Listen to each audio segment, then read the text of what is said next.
जिस दिन college entrance exam खत्म हुआ, स्कूल की बेल मुझे पूरी क्लास के सामने उस छोटे से ग्रोव में खींच ले गई।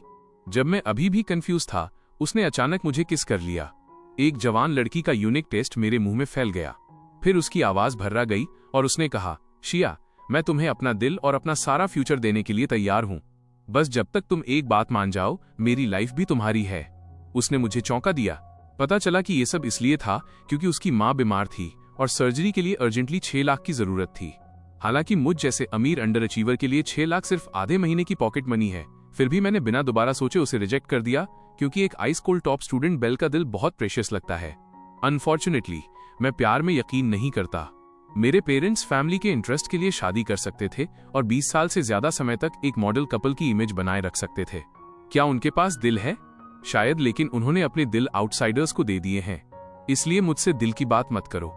मैं इसमें यकीन नहीं करता। मैं सीधा खड़ा हुआ और उसके सामने चलकर गया। मैं उससे एक सिर ऊंचा था। मैं क्लियरली उसकी कांपती हुई पलकें और उन पर चमकते आंसू देख सकता था। मैंने अपना हाथ आगे बढ़ाया।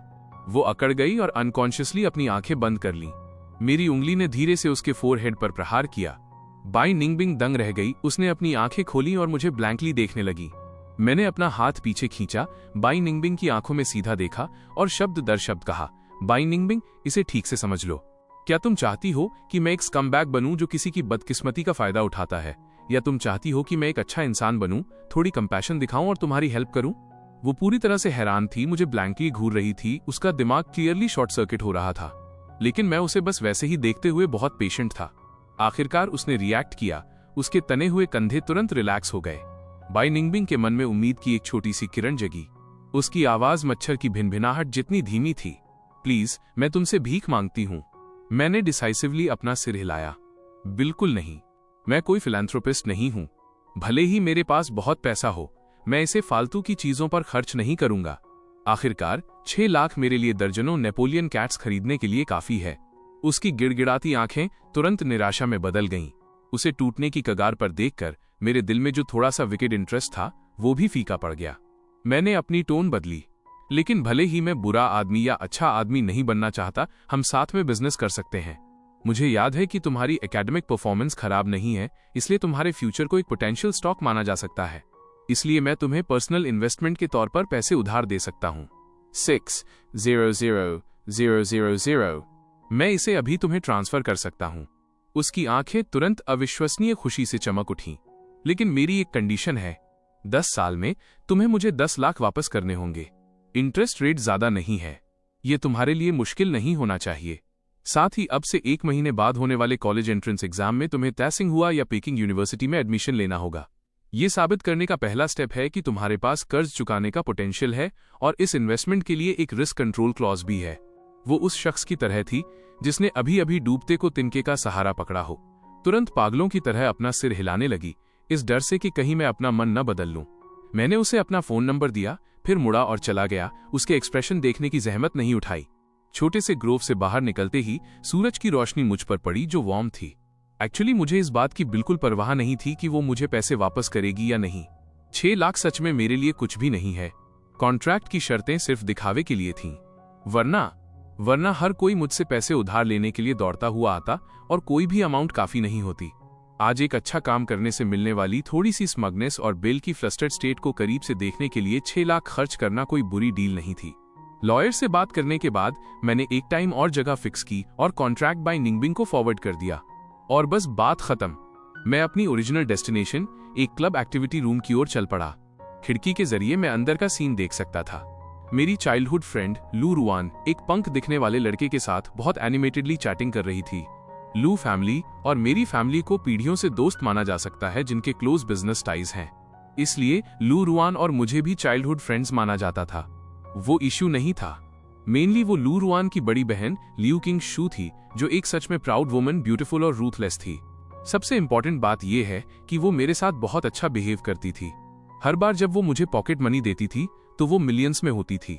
मुझ जैसे गुड फॉर नथिंग के लिए वो एक वॉकिंग ATM थी। इसके अलावा लियू किंग शू की सगाई मेरे सेंकिटिमोनियस बड़े भाई जांगलिंग चुआन से होने वाली थी, इसलिए फ्यूचर में वो ऑफिशियली मेरी सिस्टर इन लॉ होगी, जिससे हम और भी करीब हो जाएंगे। मेरी डेकेडेंट लाइफ और भी ज्यादा सिक्योर थी। लेकिन रिसेंटली किसी पंख की वजह से लू रुआन के ग्रेड्स टॉप से एवरेज पर गिर गए थे। इस वजह से किंग शू ने स्पेसिफिकली मुझसे सिचुएशन के बारे में पूछा था, इसलिए मुझे पता था कि मुझे इसमें इन्वॉल्व होना पड़ेगा। आखिरकार अगर आप किसी से पैसे लेते हैं तो आपको उनकी थोड़ी हेल्प भी करनी पड़ती है। इससे पहले कि मैं दरवाजा खोल पाता, मेरी टक्कर बाहर भागते हुए एक लड़के से हो गई। वो 2 कदम पीछे लड़खड़ाया, उसकी आंखें ह्यूमिलिएशन और नफरत से भरी थीं। मैंने उसे पहचान लिया। वो एक पुअर स्टूडेंट लग रहा था जिसे लू रुआन स्पॉन्सर किया करती थी। उसके ग्रेड्स बहुत अच्छे थे और वो एक ऑनेस्ट इंसान था। ये देखकर शायद ये वही क्लासिक ड्रामा था कि मुझे अपने बेनिफैक्टर से प्यार है, लेकिन मेरा बेनिफैक्टर एक पंक से प्यार करता है। मैंने थोड़ा अम्यूज्ड फील करते हुए अपना सिर हिलाया। ये बच्चा बहुत छोटा है। जब हमारे जैसे अमीर लोग चीजें करने के लिए पैसे खर्च करते हैं तो ये अक्सर सिर्फ एक आदत होती है, अपना स्टेटस दिखाने का एक शगल। इसका मतलब ये नहीं है कि हम अच्छे लोग हैं। अगर तुम सच में ग्रेटफुल हो तो सक्सेसफुल होने के लिए कड़ी मेहनत करो और उन्हें बेनिफिट्स के साथ वापस चुकाओ। लोगों के साथ ऐसे डील की जाती है। इसमें इमोशंस लाना सिर्फ मुसीबत मोल लेना है। मैंने उसे इग्नोर किया और दरवाजा धकेल कर खोल दिया। लू रुआन टोंगलोंग से बात कर रही थी और जोर जोर से हंस रही थी। जब उसने देखा कि वो मैं हूं तो लू रुआन की स्माइल उसके होठों पर ही जम गई। उसकी भौहें तुरंत तन गईं और उसकी आवाज डिफेंसिवनेस और इम्पेशंस से भर गई। जांग जियोयू, तुम यहां क्या कर रहे हो? क्या तुम भी मुझे ब्रदर लॉन्ग के साथ ब्रेकअप करने के लिए कन्विंस करने आए हो? मैं तुम्हें बता दूं, अपनी सांस बर्बाद मत करो। जांग फैमिली के तुम जैसे यूजलेस यंग मास्टर अपनी खुद की लाइफ तो मैनेज कर नहीं सकते। तुम्हें मेरी लाइफ में दखल देने का क्या राइट है? मुझे गुस्सा नहीं आया, मुझे तो ये थोड़ा फनी लगा। मैं दखल नहीं दे रहा हूं, मैं बस क्यूरियस हूं। लू फैमिली की वो अच्छी छोटी लड़की जो हमेशा रूल्स फॉलो करती थी, अचानक इस टाइप के लड़के के चक्कर में कैसे पड़ गई? लू रुआन ने नफरत भरी नजरों से अपनी आवाज ऊंची की। तुम क्या जानते हो? ब्रदर लॉन्ग तुम जैसे प्रिटेंशियस अमीर बच्चों की तरह नहीं है। वो ऑथेंटिकली जीता है, वो फ्रीली जीता है।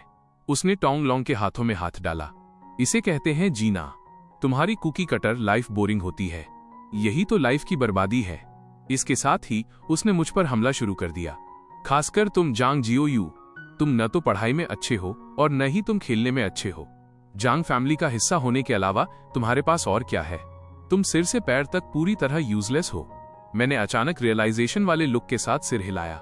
मैं समझ गया, जवानी की हवाएं है ना? लू रुआन ने शायद सोचा कि उसने मुझे कन्विंस कर लिया है। उसके चेहरे पर एक स्मग लुक आ गया।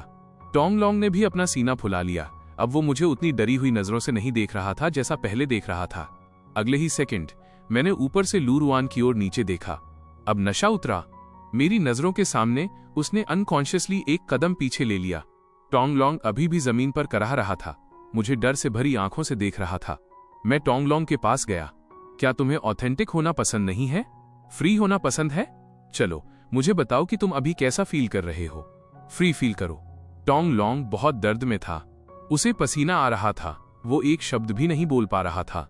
लू रुआन ने मुझे दूर खींचने की कोशिश की, लेकिन मेरे घूरने ने उसे पीछे हटने पर मजबूर कर दिया। क्या तुम बहुत टफ नहीं हो? अब तुम चुप क्यों हो? वो कांप रही थी, उसकी चूं तक करने की हिम्मत नहीं हुई। मेरा इंटरेस्ट तुरंत खत्म हो गया। इतनी कम हिम्मत के साथ तुम्हारी एक अमीर लड़की को फंसाने की हिम्मत हुई? मैंने अभी भी कांपती हुई लू रुआन को घसीटा और सीधा शहर के वेस्ट में मौजूद बदनाम रफ एरिया में ले गया। मैंने लू रुआन को कार से बाहर घसीटा और उसे एक गंदी गली की दीवार से सटा दिया। यूरिन और सड़ते कचरे की तेज बदबू मेरे चेहरे पर लगी। लू रुआन ने मौके पर ही उल्टी कर दी। मैंने गली के आखिर में गाली गलौज कर रहे कुछ ब्लॉन्ड पंख की तरफ इशारा किया। मेरी आवाज बर्फ जैसी ठंडी है। देखा वो? ये वही जवानी की हवा है जिसे तुम इतना पसंद करती हो। तुम्हारे लिए काफी ऑथेंटिक है, तुम्हारे लिए काफी फ्री है। अगर तुम्हें यह पसंद है तो मैं तुम्हें अभी वहां फेंक दूंगा।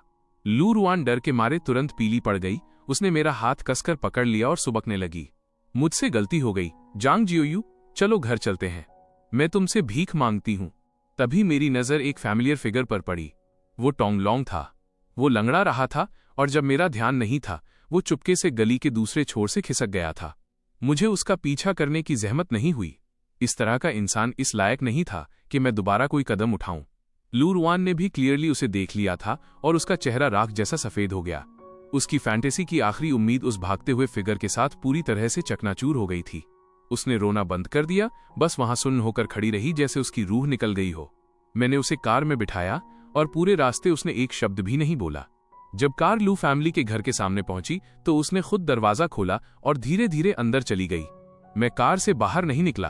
मैंने बस ड्राइवर से गाड़ी मोड़ने और घर चलने को कहा। उस रात मुझे अपने फोन पर एक टेक्स्ट मिला। वो लियू किंगशू की तरफ से था। GOU thank you. मैंने यू आर वेलकम स्टिकर के साथ रिप्लाई किया और बस बात खत्म। जैसा कि एक्सपेक्टेड था, अगले 2 दिन लू हाउस में सब शांत और शांतिपूर्ण रहा। कोई भी मेरे साथ परेशानी पैदा करने नहीं आया। मुझे पता था कि इसे डेफिनेटली मेरी future sister in law Liu Qingshu ने हैंडल किया है। ऐसा लगता है कि मेरा कदम गलत नहीं था। मेरी डेकेडेंट लाइफ सिक्योर थी। लेकिन अगले दिन मैं और मुस्कुरा नहीं सका क्योंकि टोंगलोंग मर चुका था। एक कार एक्सीडेंट में उसकी मौत हो गई। ऐसा लगता है कि मेरी ये फ्यूचर सिस्टर इन लॉ मेरी सोच से भी ज्यादा रूथलेस है। मुझे अचानक लगा कि ये घर थोड़ा डरावना है। हर किसी ने एक एक्विजिट मास्क पहन रखा है। बेरहमी से सारे रास्ते के कांटों को खत्म कर देते हैं। मेरा एलीट बड़ा भाई जांग लिंगुआन ऐसा ही है और मेरी future sister in law Liu Qingshu भी वैसी ही है।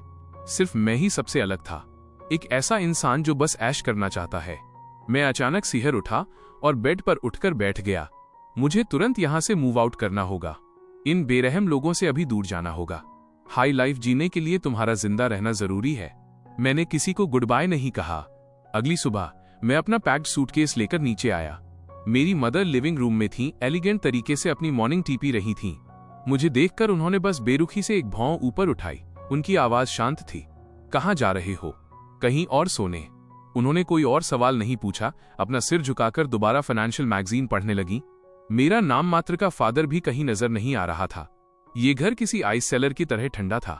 मैंने अपना सूटकेस घसीटा और बिना पीछे मुड़े उस शानदार विला से बाहर निकल गया। सिटी सेंटर में मेरा एक पेंट हाउस अपार्टमेंट था जिसे मैंने बहुत पहले खरीदा था और अब उसे यूज करने का परफेक्ट टाइम था। अपार्टमेंट बहुत बड़ा और खाली था और फ्रिज भी खाली था। मैं पास के सबसे बड़े सुपरमार्केट की तरफ गाड़ी चलाकर गया। मुझे इस नए घर को फूड और स्नैक्स से भरना था। शॉपिंग कार्ट धकेलते हुए मैं पूरी तरह से भरे हुए शेल्फ्स के बीच चलने लगा। मैं एक शॉपिंग रोबोट की तरह था जो बिना किसी इमोशन के कार्ट में सामान डाल रहा था। जैसे ही मैं एक कोने से गुजरा, मैं अचानक रुक गया क्योंकि स्नैक आइल के एक कोने में मैंने एक लड़की को चुपके से अपनी स्लीव में ब्रेड का एक पैकेट ठूसते हुए देखा। वो मुझसे कुछ साल छोटी लग रही थी, छोटे कद की, और उसने एक पुरानी यूनिफॉर्म पहनी थी। वो काफी साफ सुथरी लग रही थी। बस दुख की बात यह थी कि उसके हाथ इतने साफ नहीं थे। मैंने कुछ नहीं कहा, बस शेल्फ से टेक लगाकर खड़ा हो गया, अपने हाथ बांध लिए और उसे मजे से देखने लगा। वो उसे अंदर ठूसने के लिए स्ट्रगल कर रही थी। स्लीव बहुत छोटी थी, ब्रेड बहुत बड़ी थी।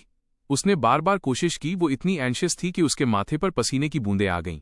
आखिरकार जैसे उसे कुछ महसूस हुआ हो, उसकी मूवमेंट जम गई और उसने धीरे से अपना सिर उठाया। हमारी नजरें हवा में मिली। मैं बिना एक शब्द बोले उसे घूरता रहा। 10 सेकंड के अंदर उसका चेहरा क्लियरली लाल हो गया। उन बड़ी गोल आंखों में पहले शॉक था, फिर पैनिक और आखिर में शर्म और ह्यूमिलिएशन का एक गहरा एहसास। ब्रेड पकड़े हुए उसका हाथ अनकंट्रोलेबल तरीके से कांपने लगा। एक धप की आवाज के साथ ब्रेड का पैकेट फर्श पर गिर गया। ऐसा लगा जैसे उसकी सारी ताकत खत्म हो गई हो और उसका पूरा शरीर ढीला पड़ गया हो।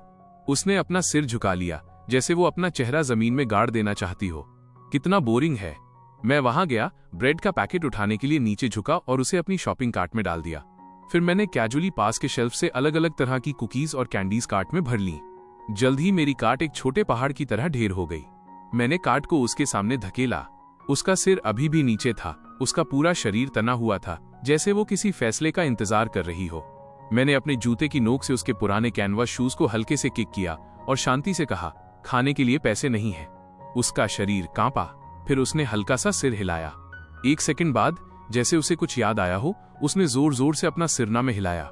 मैं थोड़ा इम्पेशेंट हो रहा था। तुम हाँ और न दोनों में सिर हिला रही हो।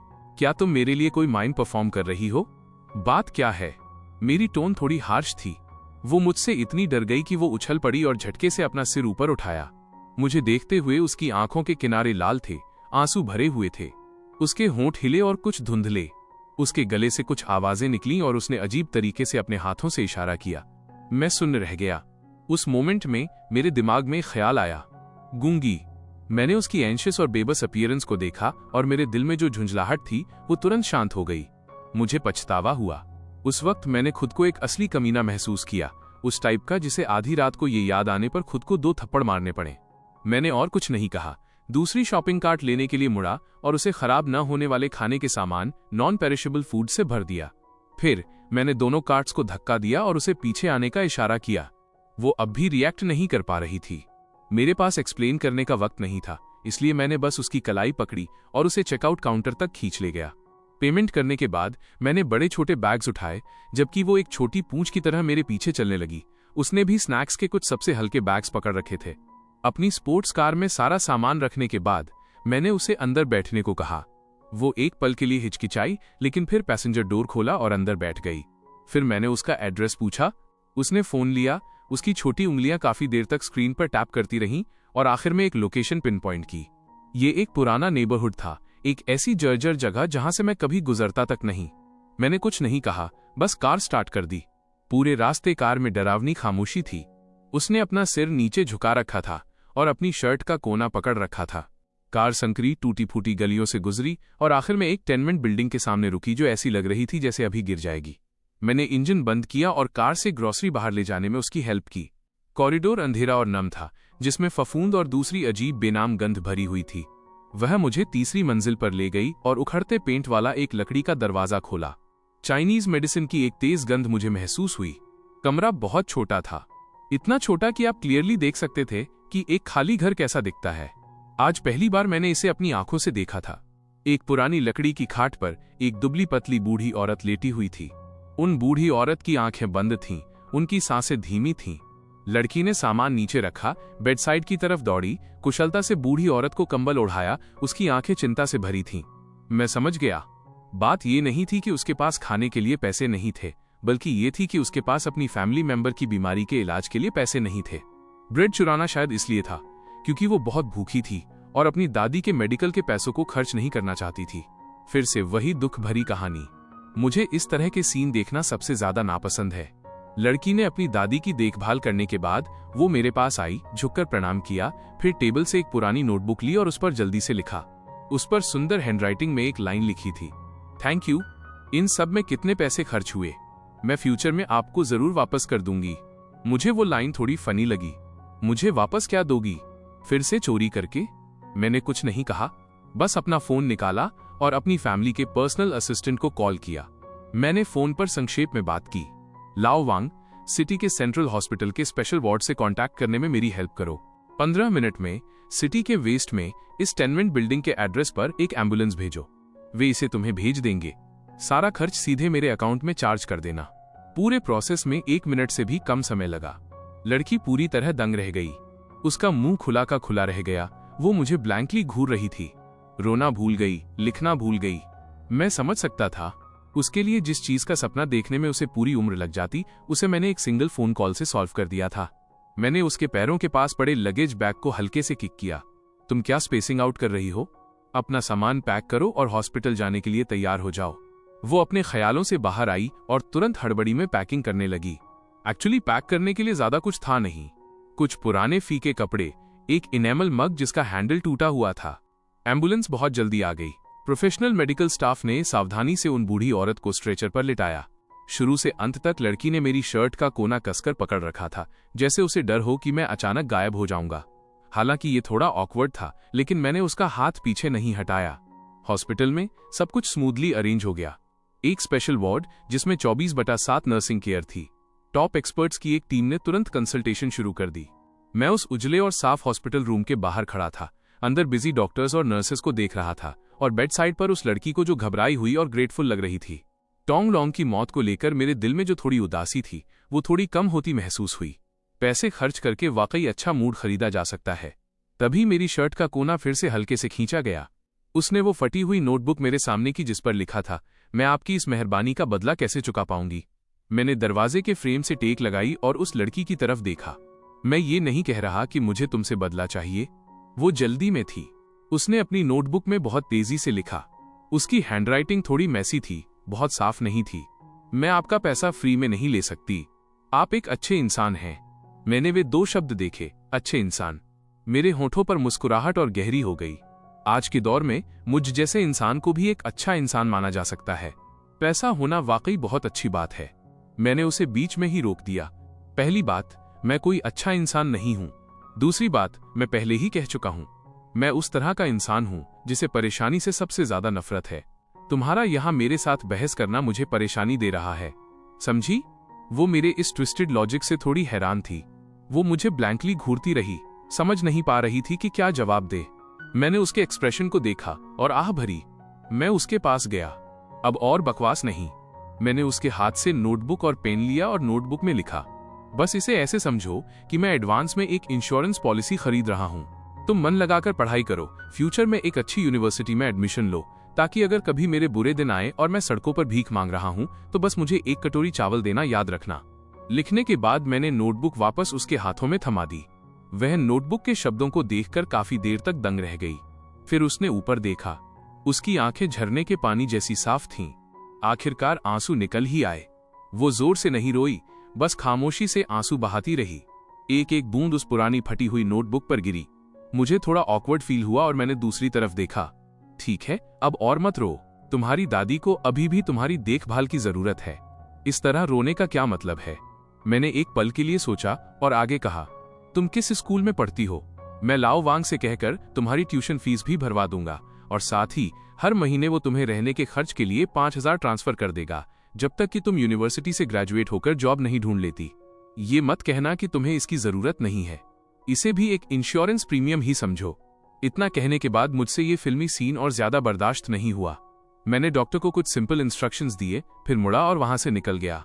चौड़ी सड़क पर गाड़ी चलाते हुए मुझे अचानक ये थोड़ा मजाकिया लगा। जांग फैमिली का मुझ जैसा महान सेकंड यंग मास्टर कभी बुरे दौर से कैसे गुजर सकता है? पूरी तरह इम्पॉसिबल है ना? मैं तो बस अपने लिए कुछ अच्छा कर्मा इकट्ठा करने के लिए पैसे खर्च कर रहा था। आखिर मेरे आसपास के सभी लोग शातिर और डरावने हैं। मुझे और ज्यादा अच्छा कर्मा जमा करना होगा, तभी मैं ये एश्योर कर सकता हूं कि मुझ जैसा निठल्ला अपनी बाकी की लाइफ लग्जरी में बिता सके। फिर मेरा पतन हुआ 5 साल बाद, सिर्फ 5 साल में। मेरा दिखावे का शरीफ और एलीट बड़ा भाई जांग लिंग चुआन। शादी के बाद जब ये मामला सामने आया, तब मैं एक प्राइवेट आइलैंड पर सनबाथिंग कर रहा था। जब मुझे कॉल आया तो मुझे थोड़ी हंसी भी आई। ये मेरी एक्सपेक्टेशंस के मुताबिक ही था। मेरा भाई अंदर से एक कमजोर और ढुलमुल इंसान है, फिर भी उसे गहरा प्यार करने का दिखावा करना पसंद है। मेरा वापस जाकर इस ड्रामे को देखने का मन तक नहीं हुआ। आखिर अमीरों की शादियां कमोबेश एक जैसी ही होती हैं। यही सब चलता रहा जब तक कि मेरे बैंक कार्ड्स एक एक करके फ्रीज नहीं हो गए।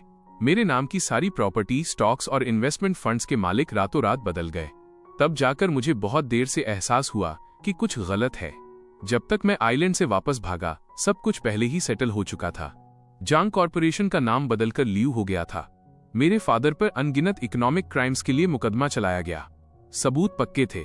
उन्हें अपनी बाकी की जिंदगी जेल की सलाखों के पीछे आंसू बहाते हुए बितानी होगी। मेरा भाई जांगलिंग चुआन खाली हाथ निकल गया और मैं, एक यूजलेस इंसान जो सिर्फ मुफ्तखोर बनना चाहता था, मुझे भी नहीं बख्शा गया। 20 साल से ज्यादा समय से मैंने जो पैसा बड़ी मेहनत से बचाकर रखा था वो जा चुका था। मैं अपने पेंट हाउस अपार्टमेंट के सामने खड़ा उन 2 एक्सप्रेशनलेस बॉडीगार्ड्स को देख रहा था जो मेरा रास्ता रोके हुए थे। मेरा सिर चकरा रहा था। हे दीदी, अगर आपको बदला लेना है तो बदला लो। मेरे बेवकूफ भाई को मार डालो, मुझे कोई ऑब्जेक्शन नहीं है, लेकिन आपने मेरे बाप को जेल भेज दिया और जांग कॉरपोरेशन को खोखला कर दिया। इसका क्या मतलब है? ये सोचकर मेरा खून खौल उठा। क्या मैं किसी फीमेल लीड वाले रिवेंज नॉवल में जी रहा हूं और वो साइड कैरेक्टर बन गया हूं जिसे आसानी से रास्ते से हटा दिया जाता है? तभी दरवाजा खुला। लियू किंग शू मेरे फेवरेट इटालियन सोफे पर बैठी थी और एलिगेंट तरीके से वाइन का गिलास घुमा रही थी। 5 साल बीत चुके थे। वो पहले से भी ज्यादा खूबसूरत और ठंडी लग रही थी। सब कुछ कंट्रोल में रखने वाला वो पावरफुल और दम घोटने वाला था। उसने मुझे देखा और अपना वाइन गिलास नीचे रख दिया। मेरी तरफ देखकर धीरे से मुस्कुराई। जियोयू, तुम वापस आ गए। मैंने कुछ नहीं कहा, बस उसे घूरता रहा। वो खड़ी हुई और कदम दर कदम मेरी ओर बढ़ी। उसने मेरा चेहरा छूने के लिए हाथ आगे बढ़ाया। मुझे इस तरह मत देखो, मैं भी ये नहीं चाहती थी। मैंने अपना सिर झुका लिया ताकि वो मुझे छू न सके। वो नाराज नहीं हुई और अपना हाथ पीछे खींच लिया। उसने धीरे से कहा, तुम्हारा भाई बहुत बेवकूफ है। मैंने उसे एक मौका दिया था। अनफॉर्चुनेटली उसने उसकी कद्र नहीं की। लियू किंगशू ने अपना सिर हिलाया, मेरे एक्सप्रेशन को मजाक उड़ाने वाली नजरों से देखते हुए कहा, तो यही वजह है कि तुमने हमारी पूरी फैमिली को खत्म कर दिया? वो एक पल के लिए रुकी। उसकी आवाज में एक तरह का आकर्षण, एलियोर था। लेकिन अब चीजें बदल गई हैं। उसने पहले मेरे साथ गलत किया था, अब मेरा बदला लेना पूरी तरह से जायज है। मुझे उस तरह का हस्बैंड नहीं चाहिए। इतना कहकर वो एक कदम और मेरे करीब आई, जिससे मुझे उसके हावी होने का गहरा एहसास हुआ। जियोयू, क्या तुम मेरे साथ रहने में इंटरेस्टेड हो? मैं पहले की तरह ही तुम्हारा ख्याल रख सकती हूँ। ये सुनकर मैं तब तक हंसा जब तक मेरी आंखों से आंसू नहीं आ गए। मैंने अपनी आंखों के कोने पहुंचे और लियू किंगशू के उस फ्लॉलेस और परफेक्ट चेहरे को देखा। तुम्हें ऐसा कहते हुए सुनकर मुझे अब शक होने लगा है कि तुमने उसे अपने हाथों से विदा किया है। उसके चेहरे की मुस्कुराहट आखिरकार जम गई। हालांकि ये सिर्फ एक पल के लिए था, फिर भी मैंने इसे पकड़ लिया। मेरे दिल में बची हुई उम्मीद की आखिरी किरण भी गायब हो गई। जैसा कि एक्सपेक्टेड था, ये औरत शुरू से ही पागल रही है। वो अपने गोल्स को हासिल करने के लिए किसी भी हद तक जा सकती है। मैंने अपनी मुस्कुराहट वापस ली और उसे बिना किसी एक्सप्रेशन के देखा, फिर धीरे से हिकारत कॉन्टेम्प्ट में उसे मिडिल फिंगर दिखा दी। उसके चेहरे से मुस्कुराहट का आखिरी निशान भी मिट गया और उसकी जगह एक ठंडी बेरुखी इंडिफरेंस ने ले ली। तुम्हें अपनी भलाई का अंदाजा नहीं है। उसने मेरी तरफ दोबारा देखे बिना अपना हाथ लहराया। 2 बॉडीगार्ड्स तुरंत आगे बढ़े, एक मेरे लेफ्ट में और एक राइट में। उन्होंने मुझे किसी चूजे की तरह उठा लिया। मुझे बेरहमी से मेरे ही घर से बाहर फेंक दिया गया। मैं उस खाली हॉलवे में खड़ा था। मैं खुद पर तंज स्नीर कसे बिना नहीं रह सका कि अगर मैंने सच में उसकी शैतानी बातों पर यकीन कर लिया होता और वहां रुक जाता, तो जब वो मुझसे ऊब जाती तो मुझे पता भी नहीं चलता कि मैं कब और कैसे मर गया। मैं बहुत अच्छी तरह जानता हूं कि मैं उसका मुकाबला नहीं कर सकता। यहां तक कि मेरे पिता जैसे पुराने लोमड़ी को भी उसने अपनी साजिशों में फंसा लिया। मुझ जैसे ऐशपरस्त हीडोनिस्ट के पास, जो सिर्फ खाना और खेलना जानता है, उससे लड़ने के लिए क्या है? इस साइको से दूर रहना किसी भी चीज से ज्यादा इंपॉर्टेंट है। मैंने अपना फोन निकाला, कॉन्टैक्ट लिस्ट खोली और उन दोस्तों को ढूंढा जो मुझे हमेशा भाई यू कहकर बुलाते थे। मैंने पहला कॉल किया। हेलो यंग मास्टर जो, मैं जांग जियोयू बोल रहा हूँ। दूसरी तरफ 3 सेकंड तक सावधानी भरी खामोशी रही। ये कौन है? सॉरी, आपने गलत नंबर लगाया है। कॉल काट दिया गया। मैं एक पल के लिए दंग रह गया, फिर खुद पर ही हंस पड़ा। मैंने दूसरे नंबर पर कॉल किया। रिजल्ट बिल्कुल वही था। तीसरा, चौथा या तो गलत नंबर थे या किसी ने जवाब ही नहीं दिया। मैं ठंडी दीवार से टेक लगाकर खड़ा हो गया और अपने सो कॉल्ड दोस्तों को एक एक करके फोन से डिलीट कर दिया। सबको डिलीट करने के बाद स्क्रीन पर केवल कुछ अकेले फैमिली नंबर्स रह गए। मैंने अपने पास मौजूद हर कीमती चीज बेच दी। टोटल मिलाकर मुझे 100,000 येन से भी कम मिले। ये अमाउंट पहले मेरी एक रात की ड्रिंकिंग मनी के लिए भी काफी नहीं होता। अब ये मेरी पूरी जमा पूंजी है। जैसे ही मैं सड़क पर बिना किसी मंजिल के भटक रहा था, मैं किसी तरह वापस अपने अपार्टमेंट के नीचे पहुंच गया। मैं अपनी कड़वी हंसी नहीं रोक सका। ये नहीं चलेगा। वो बस स्क्रू टाइट करने के लिए कोई फैक्ट्री ढूंढ लेगा। वहां रिक्वायरमेंट्स कम होती हैं और खाना पीना और रहना भी शामिल होता है। वैसे भी 20 साल से ज्यादा की अमीर लाइफ के बाद मैं काफी जी चुका हूँ। मैंने अपना सिर झुकाया और चलते हुए हिसाब लगा रहा था। तभी अचानक मेरी टक्कर एक सॉफ्ट बाहों एम्ब्रेस से हुई। एक हल्की और फ्रेश खुशबू हवा में तैर रही थी।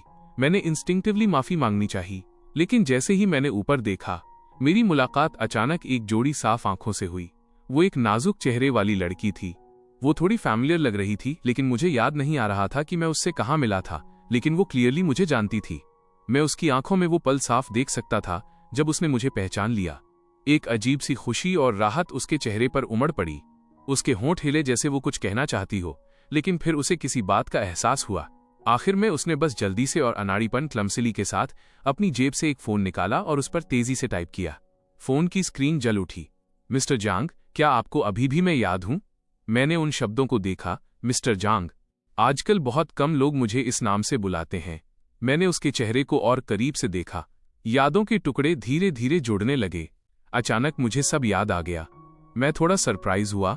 5 साल पहले सुपरमार्केट में कांपती हुई वो लड़की जो उस छोटे से जर्जर घर में अपनी दादी की देखभाल कर रही थी। ये तुम हो? उसकी आंखें तुरंत हैरानी और खुशी से चमक उठीं। उसने पागलों की तरह अपना सिर हाँ में हिलाया। उसकी साफ आंखों से खुशी जैसे छलक रही थी। मैं और भी ज्यादा कंफ्यूज था। तुम यहाँ क्या कर रही हो? उसने फिर से जल्दी से टाइप किया और फोन मेरी तरफ कर दिया। स्क्रीन पर लिखा था, मैंने जांग फैमिली की सिचुएशन के बारे में न्यूज देखी थी। मैं आपके लिए बहुत परेशान थी। मैंने अंदाजा लगाया कि शायद आप यहाँ चेक करने आएंगे, इसलिए मैं कल से यही इंतजार कर रही हूँ। मेरे दिल को जैसे किसी चीज ने झकझोर दिया। दूसरे शब्दों में, जब से मुझे घर से निकाला गया था, उन 24 घंटों से वो उस अपार्टमेंट के नीचे इंतजार कर रही थी, जहां मैं अब जा भी नहीं सकता था। एक अनिश्चित पॉसिबिलिटी के लिए इंतजार करने का सबसे अनाड़ी तरीका अपनाते हुए। एक अजीब और कॉम्प्लेक्स इमोशन मेरे अंदर उमड़ पड़ा। जहां मेरे सो कॉल्ड दोस्त मुझसे रिश्ते तोड़ने में बिजी थे, वहीं एक जवान लड़की जिसे मैं लगभग भूल चुका था, वो यहाँ पूरे दिन और रात से मेरा इंतजार कर रही थी। मैंने अपने होंठ भींचे, कुछ कहना चाहा। उसने शायद मेरी शर्मिंदगी देख ली थी। फोन की स्क्रीन पर नए शब्द दिखाई दिए। क्या आपके पास जाने के लिए कोई जगह नहीं है? मैं खामोश रहा, जिसे एक साइलेंट एडमिशन माना गया। उसने अपना फोन रख दिया। फिर उसने कुछ ऐसा किया जिसकी मुझे बिल्कुल भी उम्मीद नहीं थी। उसने हाथ बढ़ाया और धीरे से मेरी हुडी की स्लीव को खींचा। उसकी पकड़ बहुत हल्की थी, मैं आसानी से हाथ छुड़ा सकता था, लेकिन स्लीव पर वो मिन्नत भरी पकड़ एक अदृश्य चेन की तरह थी जिसने मुझे हिलने तक नहीं दिया। उसने मुझे घुमाया और सड़क के कोने की ओर ले गई, जैसे मुझ पर किसी का साया हो। मैंने कोई विरोध नहीं किया और बस उसके पीछे पीछे चल दिया। हम एक छोटी सी दुकान पर पहुंचे। उस बेकरी के स्टोर फ्रंट से एक गर्म रोशनी निकल रही थी। दुकान का नाम था लिटिल लाइट बेकरी। दुकान बंद थी, लेकिन डिस्प्ले केस की लाइटें अभी भी चालू थीं। उसने चाबी से दुकान का दरवाजा खोला, फिर पीछे मुड़ी और आंखों से मुझे अंदर आने का इशारा किया। दुकान बड़ी नहीं थी, लेकिन साफ सुथरी और व्यवस्थित थी। काउंटर के नीचे से हवा में मक्खन और गेहूं की खुशबू भरी हुई थी। उसने एक सावधानी से लैमिनेट किया हुआ फोल्डर निकाला, जिसमें से उसने कागज का एक पीला पड़ा हुआ टुकड़ा निकाला और मेरे सामने रख दिया। ये वही इंश्योरेंस क्लॉज था जिसे मैंने 5 साल पहले जल्दी जल्दी में लिखा था। अगर कभी मेरे बुरे दिन आए और मैं सड़कों पर भीख मांग रहा हूं, तो बस मुझे एक कटोरी चावल देना याद रखना। उसने उस पर लिखे शब्दों की ओर इशारा किया, फिर मेरी तरफ, फिर अपनी तरफ और इस बेकरी की तरफ। उसकी आंखें इतनी सीरियस थीं जैसे वो किसी पवित्र कॉन्ट्रैक्ट को पूरा कर रही हो। आखिरकार वो मुड़ी और ओवन से एक अभी भी गर्म क्रोइसेंट क्रॉसॉन निकाला और मेरी तरफ बढ़ाया। उसमें कोई दया नहीं थी, कोई सहानुभूति नहीं थी, बस एक सच्चाई थी कि अब मेरी बारी थी। मैंने वो ब्रेड ली और एक बाइट ली। उसका टेस्ट, हालांकि उस हाई एंड खाने जैसा नहीं था जो मैं पहले खाता था, इसमें एक सुकून देने वाला एहसास था। क्या तुम लोग अभी भी स्टाफ हायर कर रहे हो? लड़की एक पल के लिए दंग रह गई। उसके तुरंत बाद उसके चेहरे पर एक शानदार मुस्कान खिल उठी। उसने पागलों की तरह अपना सिर हाँ में हिलाया। उस दिन मेरी लाइफ का वो धुंधला पहला हिस्सा खत्म हो गया और मेरी लाइफ का दूसरा हिस्सा लिटिल लाइट नाम की इस छोटी सी बेकरी से जुड़ गया। हम अटूट रूप से एक दूसरे से जुड़ गए और मेरी बॉस वो गूंगी लड़की थी जिसे मैंने सोचा था कि मैं कभी दोबारा नहीं देख पाऊंगा, एक लड़की जिसका नाम सू था। उस पैसे की बदौलत जिससे मैंने उसे स्पॉन्सर किया था और उसकी अपनी सेविंग्स से यूनिवर्सिटी से ग्रेजुएट होने के बाद उसने इस सड़क पर यह बेकरी खोली थी। स्टोर फ्रंट बड़ा नहीं था, लेकिन बिजनेस काफी अच्छा था। पड़ोसी सभी बहुत ज्यादा केयरिंग लग रहे थे। वे हमेशा यहाँ आने के लिए लंबा रास्ता तय करते, कुछ ब्रेड खरीदते और थोड़ी बातचीत करते।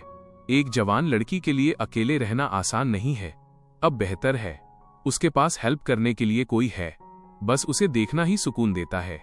मैंने भालू के प्रिंट वाला एक एप्रन पहन रखा था। मैं अनाड़ी तरीके से ताजी बैक टोस्ट पैक कर रहा था। इन बातों को सुनकर मेरे दिल में कोई हलचल महसूस नहीं हुई। मुझे सुकून देने वाला कह रहे हैं, मुझ जैसे आलसी इंसान को जो इतना यूजलेस है कि अनाज के बीच फर्क तक नहीं बता सकता। उन्हें कैसे लगा कि मैं सुकून देने वाला हूं? लेकिन मेरी प्रेजेंस ने वाकई उसका बोझ कम कर दिया था।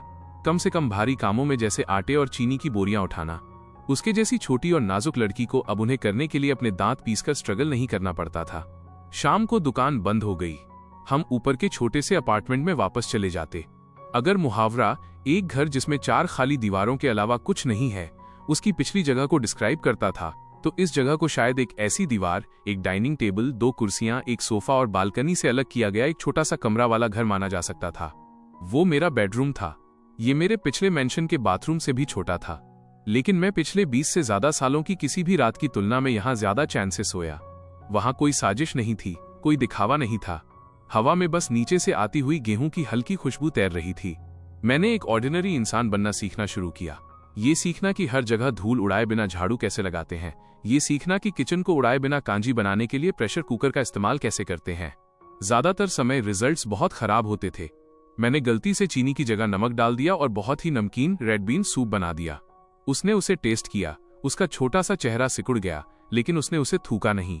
उसने बस खामोशी से एक बड़ा गिलास पानी पिया, फिर पेन उठाया और अपनी नोटबुक में लिखा, टेस्ट बहुत यूनिक है, अगली बार आप थोड़ी कम चीनी इस्तेमाल कर सकते हैं। मैंने उसके सीरियस एक्सप्रेशन को देखा। मुझे गुस्सा भी आया और हंसी भी। मैंने बाउल छीना और उसे कचरे में फेंक दिया। तब से मैंने साइन लैंग्वेज सीखना शुरू कर दिया। मैंने टेक्स्ट बुक्स का ढेर खरीद लिया। हर रात मैं उसके सो जाने तक इंतजार करता। अपने छोटे से कमरे में मैं अपने फोन की स्क्रीन देखकर बार बार प्रैक्टिस करता। सबसे सिंपल फ्रेजेस जैसे हेलो, थैंक यू से लेकर आज के आपने कड़ी मेहनत की और गुड नाइट तक। पहली बार जब मैंने उसे गुड मॉर्निंग कहने के लिए थोड़े अजीब इशारों का इस्तेमाल किया तो वो जम गई। फिर उसकी अक्सर शांत रहने वाली आंखों में ऐसा लगा जैसे कोई सितारा अचानक गिर गया हो। वो चौंकाने वाली हद तक चमकदार थीं। उसने भी अपना हाथ उठाया और मुझे बहुत सीरियसली जवाब दिया। उस मोमेंट में मुझे महसूस हुआ कि मेरे पिछले 20 से ज्यादा सालों में कभी ऐसा पल नहीं आया जहां कुछ करना इतना सार्थक लगा हो जितना अब लग रहा था। दिन बस इसी तरह बीतते गए। धीरे धीरे सब बेहतर होने लगा। मैं एक ऐसे बेवकूफ से जिसे ओवन इस्तेमाल करना तक नहीं आता था, एक बेकिंग अप्रेंटिस बन गया जो कुशलता से क्रीम फेंट सकता था और फूल बना सकता था। दुकान का बिजनेस और भी बेहतर होता गया। हमने बगल वाली दुकान भी ले ली और स्टोर फ्रंट को बड़ा कर लिया। मेरे अकाउंट में फिर से ठीक ठाक पैसे आ गए थे। इतनी सेविंग्स तो थी ही कि मैं बाहर जाकर कहीं और जगह किराए पर ले सकूं। कई बार मेरा मन हुआ कि सुअर से इस बारे में बात करूं, लेकिन हर बार शब्द होठों तक आकर वापस लौट जाते। कहां जाऊंगा, क्या खाऊंगा? अकेले रहना बहुत बोरिंग है। इसके अलावा उसके जैसी जवान लड़की के लिए ये आसान नहीं है। मैं उसकी मदद कर सकता हूं। मैंने अपने दिल में खुद को कुछ बहाने दिए और फिर शांति से वहीं रुका रहा। इसलिए हमने भी कभी इस बारे में बात नहीं की। उसने भी जैसे मेरी मौजूदगी को खामोशी से एक्सेप्ट कर लिया था। मैं प्यार में यकीन नहीं करता। मेरे फादर और मेरा भाई इसके सबसे बड़े उदाहरण हैं। लेकिन सू के साथ मिलने वाली ये शांति एडिक्टिव थी। मैंने अपना सिर हिलाया और इन फालतू ख्यालों को दिमाग से निकाल दिया। लगभग दोपहर हो चुकी है। मुझे जाकर उसके लिए लंच तैयार करना है। मैं अपना एप्रन उतार रहा था और ऊपर जाने की तैयारी कर रहा था, लेकिन तभी एक जाना पहचाना फिगर दुकान का दरवाजा धकेलकर अंदर आया। जो इंसान आया था उसने एकदम फिटिंग वाला बिजनेस सूट पहना था और उसका मेकअप बहुत शानदार था। उसके बाल सफाई से एक जूड़े में बंधे थे। उसकी पूरी पर्सनालिटी से एक सक्सेसफुल इंसान वाला एलीट ऑरा झलक रहा था। वो बाई निंगबिंग थी। मैंने उसे 5 साल से नहीं देखा था। गरीबी की वजह से जो असुरक्षा और लाचारी उस पर दिखती थी, वो अब पूरी तरह धुल चुकी थी। अब वो फटी हुई यूनिफॉर्म वाली पुरानी स्कूल ब्यूटी नहीं थी जो मुझसे भीख मांग रही थी। अब वो बहुत रिफाइंड और परफेक्ट थी। उसके पीछे लगभग 20 साल की उम्र का एक यंग लड़का था जिसने सूट और लेदर शूज पहने थे। वो किसी रिसेंट मेल कॉलेज ग्रेजुएट जैसा लग रहा था। उसकी आंखों में मेरे लिए साफ तौर पर नफरत भरी थी। शायद कोई मेल असिस्टेंट होगा। बाई निंगबिंग की नजर एक पल के लिए मेरे भालू वाले एप्रन पर रुकी। उसकी भौहें हल्की सी तनी, लेकिन उसने तुरंत वो पोलाइट स्माइल वापस ले ली। जांग जियो यू, लॉन्ग टाइम नो सी। मैंने ग्रीटिंग के तौर पर सिर हिलाया। मेरा एप्रन उतारने का एक्शन नहीं रुका। वो कुछ पूछना चाहती थी, लेकिन उसे लगा कि ये सही नहीं होगा। आखिरकार उसने अपने बैग से एक चेक निकाला और मेरे सामने कर दिया। ये 10 लाख है। मुझे पता है कि हमारे 10 साल के एग्रीमेंट में अभी कुछ साल बाकी हैं, लेकिन अब मुझमें चुकाने की एबिलिटी है, इसलिए मैं आपको एडवांस में वापस करना चाहती हूँ। मैंने चेक पर नंबर देखा, उसे उठाया और अपनी जेब में ठूंस लिया। थैंक्स, ये मेरा हक है। हालांकि मैंने कभी इसे वापस मिलने की उम्मीद नहीं की थी। उसके पीछे खड़े मेल असिस्टेंट ने देखा कि मैंने कितनी जल्दी पैसे ले लिए। उसकी आंखों की नफरत और बढ़ गई। बाई निंगबिंग ने जल्दी से अपने एक्सप्रेशन ठीक किए। उसकी नजर हमारी छोटी सी बेकरी पर घूमी और आखिर में मेरे चेहरे पर टिकी। ये वही नजर थी जिससे मैं बहुत अच्छी तरह वाकिफ था, एक नीचा दिखाने वाली सहानुभूति। जियो यू, मैंने तुम्हारी फैमिली के साथ जो हुआ उसके बारे में सुना है। अगर तुम्हारे पास अभी रहने के लिए कोई सूटेबल जगह नहीं है तो तुम मेरी कंपनी में आ सकते हो। मेरे हस्बैंड और मैंने अभी कुछ समय पहले ही कंपनी शुरू की है। हमें अभी लोगों की जरूरत है। उसका जानबूझकर बनाया गया वो दयनीय चेहरा देखकर मुझे उल्टी आने लगी। तब वो ट्रांजैक्शन मेरा एक इन्वेस्टमेंट था। अब वो कर्ज चुका रही है। हम बराबर हैं। लेकिन अब वो ये नाटक कर रही है। अपने पुराने क्रेडिटर को एक दया का पात्र बनाना चाहती है, उसकी चैरिटी का। मैंने उसके बगल में खड़े उस मेल असिस्टेंट को और भी ज्यादा चिड़चिड़ी नजरों से देखा और अचानक समझ गया कि वो दूसरों को बचाने का आनंद ले रही थी, ठीक वैसे ही जैसे मुझे तब उसकी लाचारी देखकर मजा आता था। अब वो भी मेरे पतन का आनंद ले रही थी। बस फर्क इतना है कि वो मुझसे ज्यादा हिपोक्रेट ढोंगी है, जिसे एक अच्छा इंसान होने का मुखौटा पहनना पड़ रहा है। मैंने रूखेपन से मना कर दिया, जरूरत नहीं है, मैं यहां बिल्कुल ठीक हूं। बाई निंगबिंग के चेहरे पर मुस्कुराहट जम गई। जियो यू, इतने चिड़चिड़े मत बनो। मुझे पता है कि तुम पहले कैसी लाइफ जीते थे। मैंने उसे बीच में ही टोक दिया। मेरी आवाज में अब साफ तौर पर इम्पेशंस, बेसब्री थी। मैंने कहा, मुझे इसकी जरूरत नहीं है। उसने आखिरकार जिद करना बंद कर दिया। उसके खूबसूरत चेहरे पर नाराजगी का एक निशान उभरा। ठीक है फिर, अगर तुमने फैसला कर ही लिया है तो मैं तुम्हें मजबूर नहीं करूंगी। जैसे ही वो मुड़ी, उसके पीछे खड़े मेल असिस्टेंट ने तुरंत एक कदम आगे बढ़ाया। बड़े ध्यान से उसने हाथ बढ़ाकर धीरे से उसकी बाह को सहारा दिया। बाई निंगबिंग ने भी नेचुरली अपना सिर झुकाया और उसे ऐसी मुस्कुराहट दी जिसे सिर्फ वे दोनों ही समझ सकते थे। इसी मोमेंट में मैंने कैजुअली अपना फोन उठाने का नाटक किया और खामोशी से उनकी दिशा में शटर बटन दबा दिया। एंगल बहुत अच्छा था। फोटो में मेल असिस्टेंट का हाथ लगभग उसकी कमर के पास था और उसके चेहरे पर वो मुस्कुराहट।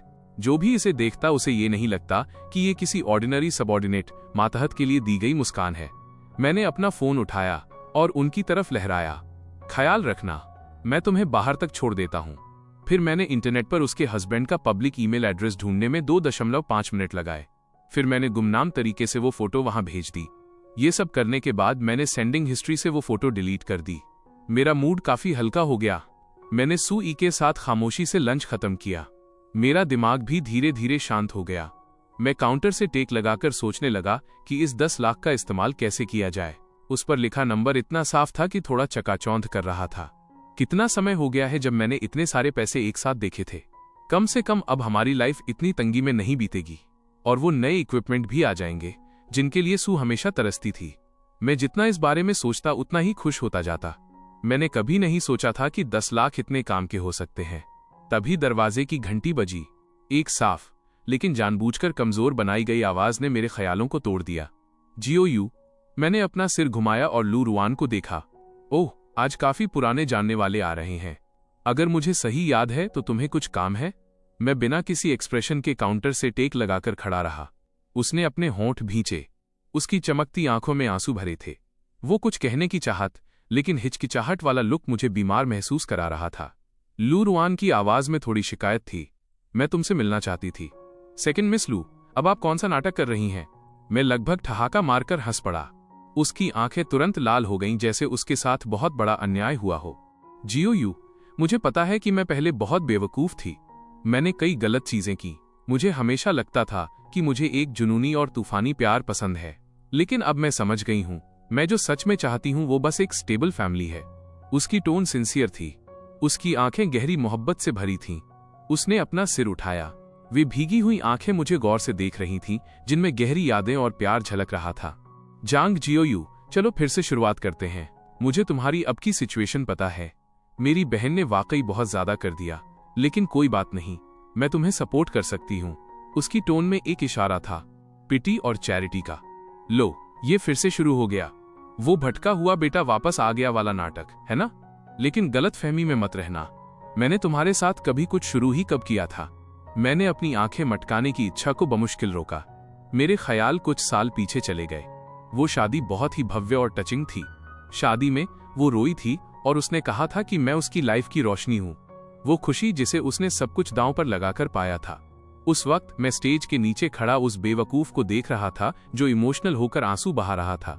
मेरे मन में बस एक ही ख्याल था, ये बंदा तो गया। जैसा कि एक्सपेक्टेड था, शादी के 2 साल भी नहीं बीते थे कि लू रुआन इससे ऊब गई। जब जुनून फीका पड़ा और शादी डेली रूटीन में बदल गई तो वो नेचुरली बोर होने लगी। फिर सही समय पर एक ग्रीन टी लड़का सामने आ गया। किस्मत से वो बेचारा पूरी तरह यूजलेस नहीं था। उसने लू रुआन के खिलाफ सबूत अपने पास रखे थे क्योंकि वो अपनी थोड़ी बहुत इज्जत बचाना चाहता था। फिर वो गायब हो गया। आसमान के नीचे ऐसे इत्तेफाक नहीं होते। इसके पीछे जरूर मेरी सिस्टर इन लॉ लियू किंगशू का हाथ रहा होगा। अपने ख्यालों को वापस खींचते हुए मैंने अपने सामने खड़ी लू रुआन को देखा, जो अभी भी अपनी गहरी मोहब्बत का ड्रामा कर रही थी। मेरे होठों की मुस्कुराहट और गहरी हो गई। लू रुआन, क्या तुम्हें लगता है कि सारे मर्द बेवकूफ होते हैं? उसके चेहरे का एक्सप्रेशन जम गया। मैंने धीरे से कहना शुरू किया, तुम्हारे हस्बैंड का फ्यूनरल बहुत ही शानदार तरीके से हुआ था। मैंने न्यूज में देखा था, तुम पागलों की तरह रो रही थी। उसे सुनकर कलेजा फट जाता था और देखकर आंखों में आंसू आ जाते थे। बस दुख की बात यह है कि अगर मैं उस रात होटल के सामने नहीं होता और मैंने तुम्हारे जैसी दिखने वाली किसी लड़की को एक हैंडसम लड़के की बाहों में हाथ डाले लिफ्ट में जाते हुए नहीं देखा होता। लू रुआन का चेहरा तुरंत सफेद पड़ गया। ओह, सही कहा। लगता है वो हैंडसम लड़का ज्यादा देर तक खुश नहीं रह पाया। कुछ ही समय बाद उसने बिल्डिंग से कूदकर जान दे दी। लू रुआन, क्या तुम थकती नहीं हो? मैंने एक कदम आगे बढ़ाया, सीधे उसकी कांपती हुई पुतलियों में झांकते हुए। हर दिन एक मास्क पहनकर एक्टिंग करना, क्या तुम्हें इससे घिन नहीं आती? मैंने उसे पीछे हटने पर मजबूर कर दिया। आखिरकार वो दरवाजे के फ्रेम से जा टकराई। उसका पूरा शरीर पतझड़ की हवा में एक पत्ते की तरह कांप रहा था। तुम बकवास कर रहे हो। उसकी ऊपर से सख्त लेकिन अंदर से कमजोर दलील इतनी बेदम थी जैसे उसकी सांसें उखड़ रही हों। मुझे अब उसके साथ बकवास करने की जहमत नहीं उठानी थी। मुझे डर नहीं था कि वो मुझसे बदला लेगी। एक औरत जो सेंट बनने का रोल निभाने के लिए इतनी पागल हो, वो कभी खुद को आपा खोने या शर्म के मारे गुस्सा करने की इजाजत नहीं देगी। उसके लिए उसकी इमेज उसकी जान से ज्यादा कीमती थी। उसने वो मास्क इतने लंबे समय से पहन रखा था कि वो उसके चेहरे से चिपक गया था। उसे अब उतारा नहीं जा सकता था। दफा हो जाओ। वो ऐसे भागी जैसे उसे कोई माफी मिल गई हो और लड़खड़ाते हुए बाहर निकल गई। उसकी जाती हुई पीठ बहुत ही दयनीय लग रही थी। दुकान में आखिरकार फिर से शांति छा गई। मैंने राहत की एक लंबी सांस ली। ऐसा लगा जैसे पिछले 5 सालों में जमा हुई सारी बुरी किस्मत मैंने बाहर निकाल दी हो। सीढ़ियों से हल्के कदमों की आहट सुनाई दी। सुई नीचे आई। उसके हाथ में ताजे बने हुए मीठे सूप का एक बाउल था। वो मेरे पास आई और बाउल मेरी तरफ बढ़ा दिया। उसकी आंखों ने मुझसे पूछा कि क्या हुआ था। मैंने अपना सिर हिलाया, इशारा किया कि कुछ नहीं। सुई ने साइन लैंग्वेज में इशारा किया। उसके एक्सप्रेशन चिंता भरे थे। लेकिन तुम खुश नहीं लग रहे हो। मैंने उसकी साफ आंखों में देखा और मुस्कुराया। बाउल नीचे रखे बिना मैंने अपनी थोड़ी अजीब साइन लैंग्वेज का इस्तेमाल करते हुए इशारा किया। मैं बिल्कुल ठीक हूं, वो समझ गई। उसके चेहरे पर एक प्यारी सी मुस्कान खिल उठी। खिड़की से सूरज की रोशनी अंदर आ रही थी और हम पर पड़ रही थी। सुकून। उस दिन के बाद मैंने उस सर्कल के मामलों पर ध्यान देना बंद कर दिया और उनसे पूरी तरह से कांटेक्ट तोड़ लिया। अब मैं बस सू के साथ एक अच्छी लाइफ जीना चाहता हूँ, इस छोटी सी दुकान को चलाना चाहता हूँ और एक शांत जिंदगी बिताना चाहता हूँ। हर सुबह 5 बजे मैं उससे आधा घंटा पहले उठता था ताकि नीचे जाकर ब्रेड की डो का पहला बैच तैयार कर सकूं। जब वो नींद भरी आंखों के साथ नीचे आती तो किचन पहले से ही गेहूं की हल्की खुशबू से भरा होता था। गर्म पानी भी उबल चुका होता था। वो हमेशा पहले मुझे साइन लैंग्वेज में गुड मॉर्निंग कहती, फिर कुशलता से अपना एप्रन बांधती और आज की डेजर्ट्स बनाना शुरू कर देती। हम बहुत कम बोलते थे, लेकिन हमारा तालमेल और भी बेहतर होता जा रहा था। कभी कभी जब काम ज्यादा होता तो वो इतनी एंशियस हो जाती कि उसे पसीना आ जाता। मैं उसे एक गिलास बर्फ का पानी थमा देता। जब वो गिलास लेती तो उसकी उंगलियां कभी कभी मेरे हाथ के पिछले हिस्से से छू जाती। ठंडी, कोमल। मैंने उसकी सारी आदतों पर गौर करना शुरू कर दिया। अब उसे भी मेरे ख्यालों का अंदाजा लगाने की जरूरत नहीं पड़ती थी। लाइफ बहुत सैटिस्फाइंग थी। दिन में हम साथ मिलकर दुकान चलाते। शाम को वो मुझे और ज्यादा कॉम्प्लेक्स डेजर्ट्स बनाना सिखाती। कभी कभी हम बिना पेन और पेपर के पूरी शाम बातें कर सकते थे। यह समझदारी मुझे सुकून देती थी। मैंने एक सवाल पर गंभीरता से विचार करना शुरू किया। मैं उससे शादी करना चाहता हूं। मैं प्यार में यकीन नहीं करता, लेकिन मुझे यकीन होने लगा था कि कुछ लोग एक दूसरे के लिए ही बने होते हैं। मैं बस उसके साथ इसी तरह हमेशा रहना चाहता था। 3 महीने बाद मैंने उससे अपनी भावनाओं का इजहार किया और सच कहूं तो मैंने उसे प्रपोज किया। उस दिन उसका बर्थडे था। मैंने दुकान में उसके लिए चुपके से एक छोटा सा सरप्राइज तैयार किया। जब वो शाम को नीचे आई तो पूरी दुकान मोमबत्तियों से जगमगा रही थी। वो सीढ़ियों के ऊपर ही दंग रह गई और अपने हाथों से अपना मुंह ढक लिया। मैं उसके पास गया, एक घुटने के बल बैठा और एक डायमंड रिंग निकाली। सू वेई, मुझे सुंदर शब्द बोलना नहीं आता। मैं हमेशा के प्यार की कस्मों में भी यकीन नहीं करता, लेकिन मैं तुम्हारे साथ रहना चाहता हूँ और जब तक हम चल न सकें तब तक इस दुकान को चलाना चाहता हूँ। क्या तुम मुझसे शादी करोगी? वो रोने लगी। उसके आंसू जमीन पर गिरते मोतियों की टूटी हुई माला की तरह थे। उसने पागलों की तरह अपना सिर हाँ में हिलाया, फिर अपना हाथ आगे बढ़ाया ताकि मैं उसे अंगूठी पहना सकूं। अंगूठी थोड़ी ढीली थी। उसका हाथ बहुत पतला था, लेकिन उसने अपनी मुट्ठी भींच ली ताकि वो गिर न जाए। मैंने उसे गले लगा लिया, उसके बालों की हल्की खुशबू को महसूस किया। उस पल मुझे अचानक लगा कि मेरी पिछले 20 से ज्यादा सालों की लाइफ सिर्फ उससे मिलने की तैयारी थी। हमारी शादी बहुत सादगी से हुई। पैमाना बहुत बड़ा नहीं था। हमने सिर्फ पड़ोसियों और कुछ क्लासमेट्स को बुलाया जिनसे मेरी अच्छी बनती थी। मैंने किसी दिखावे के बारे में नहीं सोचा। मैं बस सुई को एक प्रॉपर शादी देना चाहता था। शादी से एक दिन पहले मैं बाल कटवाने के लिए नाई की दुकान पर गया और अपने लिए एक अच्छा सूट खरीदा। सुई की वेडिंग ड्रेस हम दोनों ने मिलकर चुनी थी। जब उसने इसे पहनकर देखा तो वो जैसे चमक उठी। मैं फिटिंग रूम के बाहर खड़ा उसे आईने में देख रहा था। मुझे अचानक लगा कि ये थोड़ा अनरियल है। ये खूबसूरत फरिश्ते जैसी लड़की सच में मुझसे शादी करने जा रही थी। शादी वाले दिन सब कुछ बहुत स्मूथली हुआ। सुई की दादी की तबीयत में काफी सुधार हो गया था। वो व्हीलचेयर पर हमारी शादी में आई। उन बुजुर्ग महिला ने मेरा हाथ पकड़ा और कमजोर आवाज में कहा, हमारी जियो शाई का ख्याल रखने के लिए शुक्रिया। मुझे थोड़ी शर्मिंदगी महसूस हुई। वही है जो मेरा ख्याल रखती है। अंगूठी बदलने के दौरान सुई का हाथ कांप रहा था। मैंने उसका हाथ थामा और उसके कान में धीरे से एक बात कही, नर्वस मत हो, ये सिर्फ एक रस्म है। वो थोड़ा सा हंसी। उसकी नर्वसनेस तुरंत गायब हो गई। मिस्टर जांग जियोयू, क्या आप मिस सू को अपनी पत्नी के रूप में स्वीकार करते हैं? अमीरी में या गरीबी में, बीमारी में या सेहत में, उनसे प्यार करने और उनकी रक्षा करने के लिए? मैं करता हूँ। मिस सू, क्या आप मिस्टर जांग जियोयू को अपने पति के रूप में स्वीकार करती हैं, अमीरी में या गरीबी में, बीमारी में या सेहत में, उनसे प्यार करने और उनका सम्मान करने के लिए? सुई बोल नहीं सकती थी, लेकिन उसने पागलों की तरह अपना सिर हाँ में हिलाया। फिर उसने साइन लैंग्वेज का इस्तेमाल करते हुए इशारा किया, मैं करती हूं। ऑफिशिएंट पंडित अधिकारी थोड़ा हैरान रह गया, उसे समझ नहीं आया कि क्या करे। मैंने मुस्कुराकर उसके लिए ट्रांसलेट किया। मैंने कहा, उसने कहा वो करती है।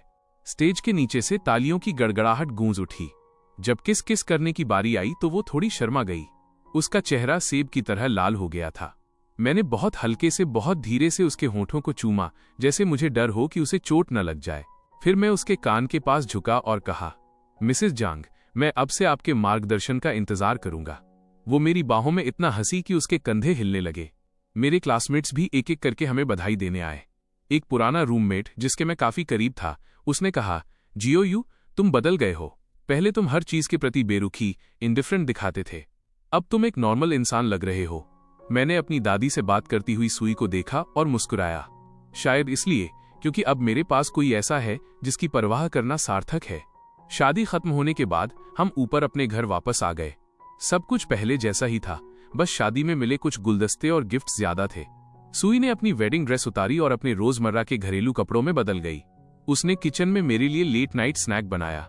मैं किचन के दरवाजे पर खड़ा होकर उसकी व्यस्त आकृति को देख रहा था। मुझे अचानक बहुत संतुष्टि महसूस हुई। यही वो लाइफ है जो मैं चाहता हूँ। दो लोग एक सादगी भरी जिंदगी जी रहे हैं। वो स्नैक लेकर आई, मुझे ख्यालों में खोया हुआ देखा और मेरे चेहरे के सामने अपना हाथ हिलाया। क्या सोच रहे हो? तुम्हारे बारे में। उसका चेहरा फिर से लाल हो गया और उसने मजाक में मुझे धीरे से मारा। फिर उसने अपनी नोटबुक में लिखा, जांग जियो, अब हमारी शादी हो गई है। क्या तुम्हें कोई पछतावा है? मैंने अपना सिर हिलाया। कोई पछतावा नहीं। और तुम्हें? मुझे भी कोई पछतावा नहीं है, बस थोड़ा अनरियल, अवास्तविक लगता है, जैसे मैं कोई सपना देख रही हूं।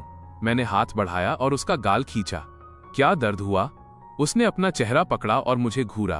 फिर नोटबुक में लिखा, ये सपना नहीं है और मैं तुमसे प्यार करती हूं। जब सुअर ने वे 3 शब्द लिखे तो उस मध्यम पीली रोशनी में उसकी उंगलियां थोड़ी कांप रही थीं। उसकी पलकें बारिश में भीगे तितली के पंखों की तरह थीं। मैं उन शब्दों को घूरता रहा। मेरे दिल को जैसे किसी चीज ने झकझोर दिया। ये जवानी में किसी स्कूल ब्यूटी के इजहार से होने वाली धड़कन नहीं थी, न ही पैसा लुटाने से मिलने वाली झूठी संतुष्टि थी, बल्कि यह एक गहरा धीमा सा एहसास था जिसके साथ एक ऐसी स्थिरता, स्टेबिलिटी थी जो मैंने पहले कभी महसूस नहीं की थी। मैंने उसके हाथ से पेन लिया। मैंने नोटबुक बंद की और जानबूझकर एक गंभीर चेहरा बना लिया। मिसेस जांग, काफी देर हो गई है। क्या तुम ये सब लिखकर मुझे एक बिना नींद वाली रात देने की कोशिश कर रही हो? वो हड़बड़ी में अपने हाथ हिलाने लगी। उसका चेहरा शर्म से लाल हो गया और वो अनाड़ीपन से साइन लैंग्वेज में इशारा करने लगी, ये सच है। मैंने आह भरी और उसे अपनी बाहों में खींच लिया। मेरी ठुड्डी उसकी रेशमी बालों पर टिकी थी। मुझे पता है, मेरी बाहों में वो लड़की बिल्कुल शांत थी। उसकी हल्की सांसें मेरी गर्दन को छू रही थीं। उस पल मुझे अचानक महसूस हुआ कि जांग फैमिली की दौलत, लियू किंगशू या बाई निंगबिंग जैसी चीजें जो मेरे पास अब है, वो पिछले 20 सालों की कुल दौलत से कहीं ज्यादा कीमती है। लेकिन किस्मत नाम की ये चीज हमेशा तब आपको पटखनी देती है जब आप सबसे ज्यादा खुश होते हैं। शादी के बाद की लाइफ ओवन में फूलती हुई ब्रेड की तरह थी, गर्म और संतोषजनक। हम सुबह 4 बजे आटा गूंथने के लिए जागते थे और 6 बजे तक क्रोइसेंट क्रोसॉन्ट्स का पहला बैच ओवन से बाहर आ जाता था। पूरे घर में कमाल की खुशबू महक उठती थी। फिर वो मुझे क्रीम पाइप करना सिखाती थी। मेरे हाथ अनाड़ी थे। मैं हमेशा हर जगह क्रीम बिखेर देता था। वो गुस्सा नहीं होती थी। वो मेरा हाथ थामती और धीरे धीरे मेरा मार्गदर्शन करती। दोपहर में जब ग्राहक कम होते वो काउंटर पर ही झपकी ले लेती थी। कांच की खिड़की से सूरज की रोशनी छनकर आती और उसके चेहरे पर रोशनी की छोटी छोटी बूंदें बिखेर देती। मैं अक्सर उसे सोते हुए एकटक देखता रहता। ये लड़की इतनी मासूम कैसे हो सकती है, जैसे उसे इस कीचड़ भरी दुनिया ने कभी छुआ ही न हो। लेकिन कीचड़ आखिरकार उछलता ही है। एक बरसाती रात, दुकान बंद होने ही वाली थी। कुछ पियक्कड़ कांच का दरवाजा धकेल कर अंदर घुस आए। उनका लीडर चियांगी नाम का एक लोकल गुंडा था। वो पहले भी प्रोटेक्शन मनी हफ्ता वसूलने आया था, लेकिन मैंने उसे झाड़ू से भगा दिया था। अब वो शराब के नशे में धुत था। उसने एक पैर से दरवाजे के पास रखे गमले को लात मारकर गिरा दिया। उसकी टोन बहुत घमंडी थी। उस गूंगी लड़की को बाहर निकालो। सुई अकाउंट बुक्स चेक कर रही थी। शोर सुनकर वो उछल पड़ी और इंस्टिंक्टिवली मेरी तरफ देखने लगी। मैंने उसे अपने पीछे धकेला और बेलन, रोलिंग पिन उठा लिया। परेशानी ढूंढ रहे हो? चियांगी ने अपने पीले दांत दिखाते हुए तंज कसा। यंग मास्टर जांग, क्या तुम्हें अभी भी लगता है कि तुम कोई बड़े आदमी हो? मैंने सुना है तुमने एक गूंगी से शादी की है। भाइयों, चलो एक जश्न की ड्रिंक हो जाए। उसके पीछे खड़े बदमाशों ने ठहाका लगाया। उनकी नजरें सू पर जमी थीं। ये घिनौना था। मैंने बेलन को कसकर पकड़ लिया। मेरी उंगलियां सफेद पड़ गईं। बाहर निकलो। इतनी फिक्र? हाँ? उसने एक कदम करीब आते हुए कहा। शराब की बदबू मेरे चेहरे पर लगी। क्या तुम अब ये दुकान नहीं चलाना चाहते? अचानक सू मेरे पीछे से निकल आई। उसके हाथ में ताजी बेक्ड कुकीज का एक डिब्बा था।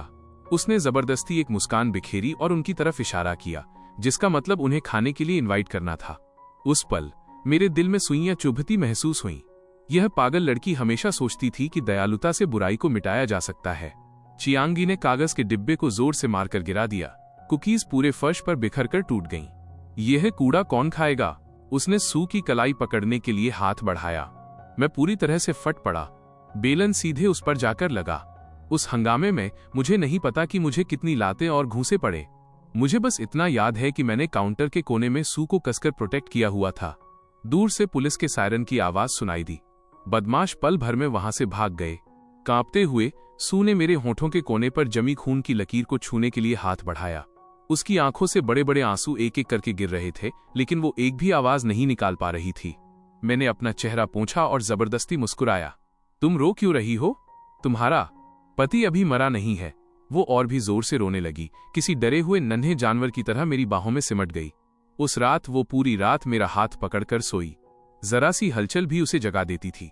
मैंने उसकी आंखों के नीचे के काले घेरों को देखा। हिंसा के बाद मेरे दिल में डर बैठ गया था।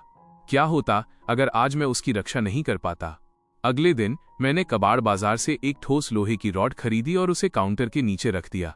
जब सुई ने उसे देखा तो उसने मेरी ओर देखते हुए जोर से अपना सिर न में हिलाया। मैंने लोहे की रॉड पर हाथ थपथपाया और उसे साइन लैंग्वेज में इशारा किया। सिर्फ आत्मरक्षा, सेल्फ डिफेंस के लिए। मैं इसका इस्तेमाल नहीं करूंगा। आखिरकार उसने अपनी नजरें झुका लीं और अपनी नोटबुक में लिखा, मुझे डर है कि कहीं आपको चोट न लग जाए। तो मुझे और भी ज्यादा डर है कि कहीं तुम्हें चोट न लग जाए। मैंने उसका सिर सहलाया।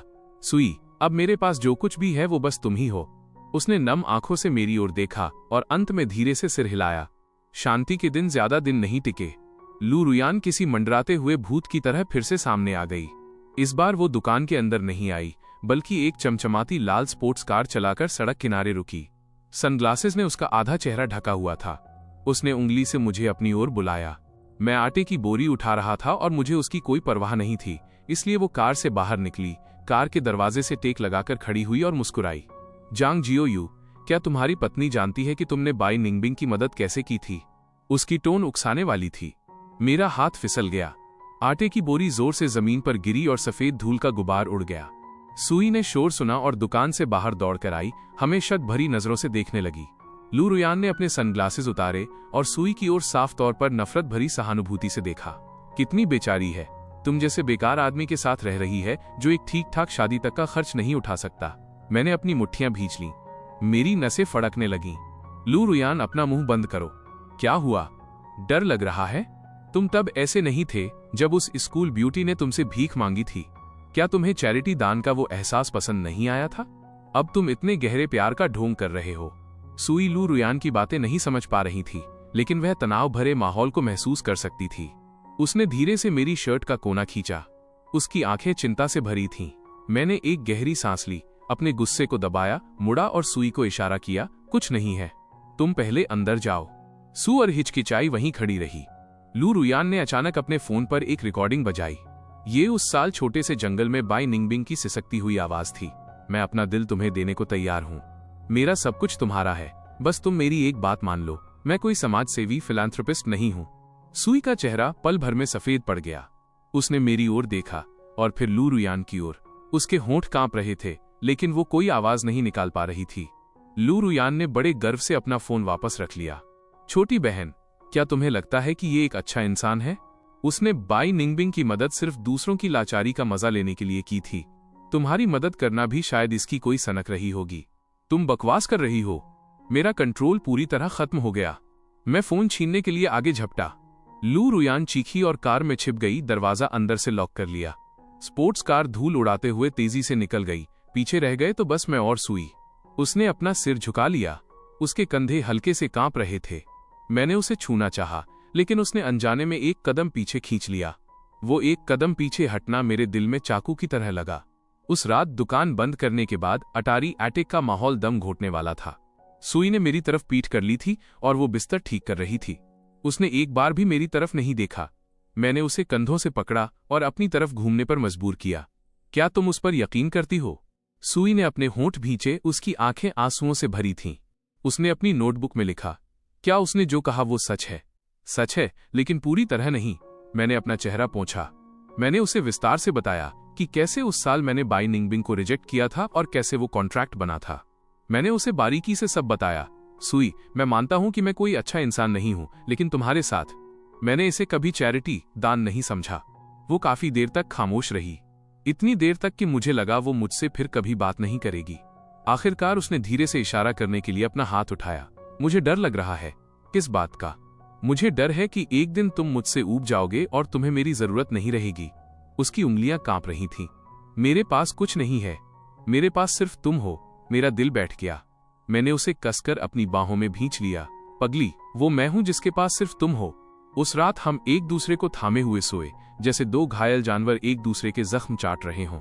लेकिन लू रुयान की बातें सुआर के दिल में एक कांटे की तरह चुभ गई थीं। वह संवेदनशील हो गई थी। अगर मैं घर आने में 10 मिनट भी लेट हो जाता तो वो बेचैन हो जाती।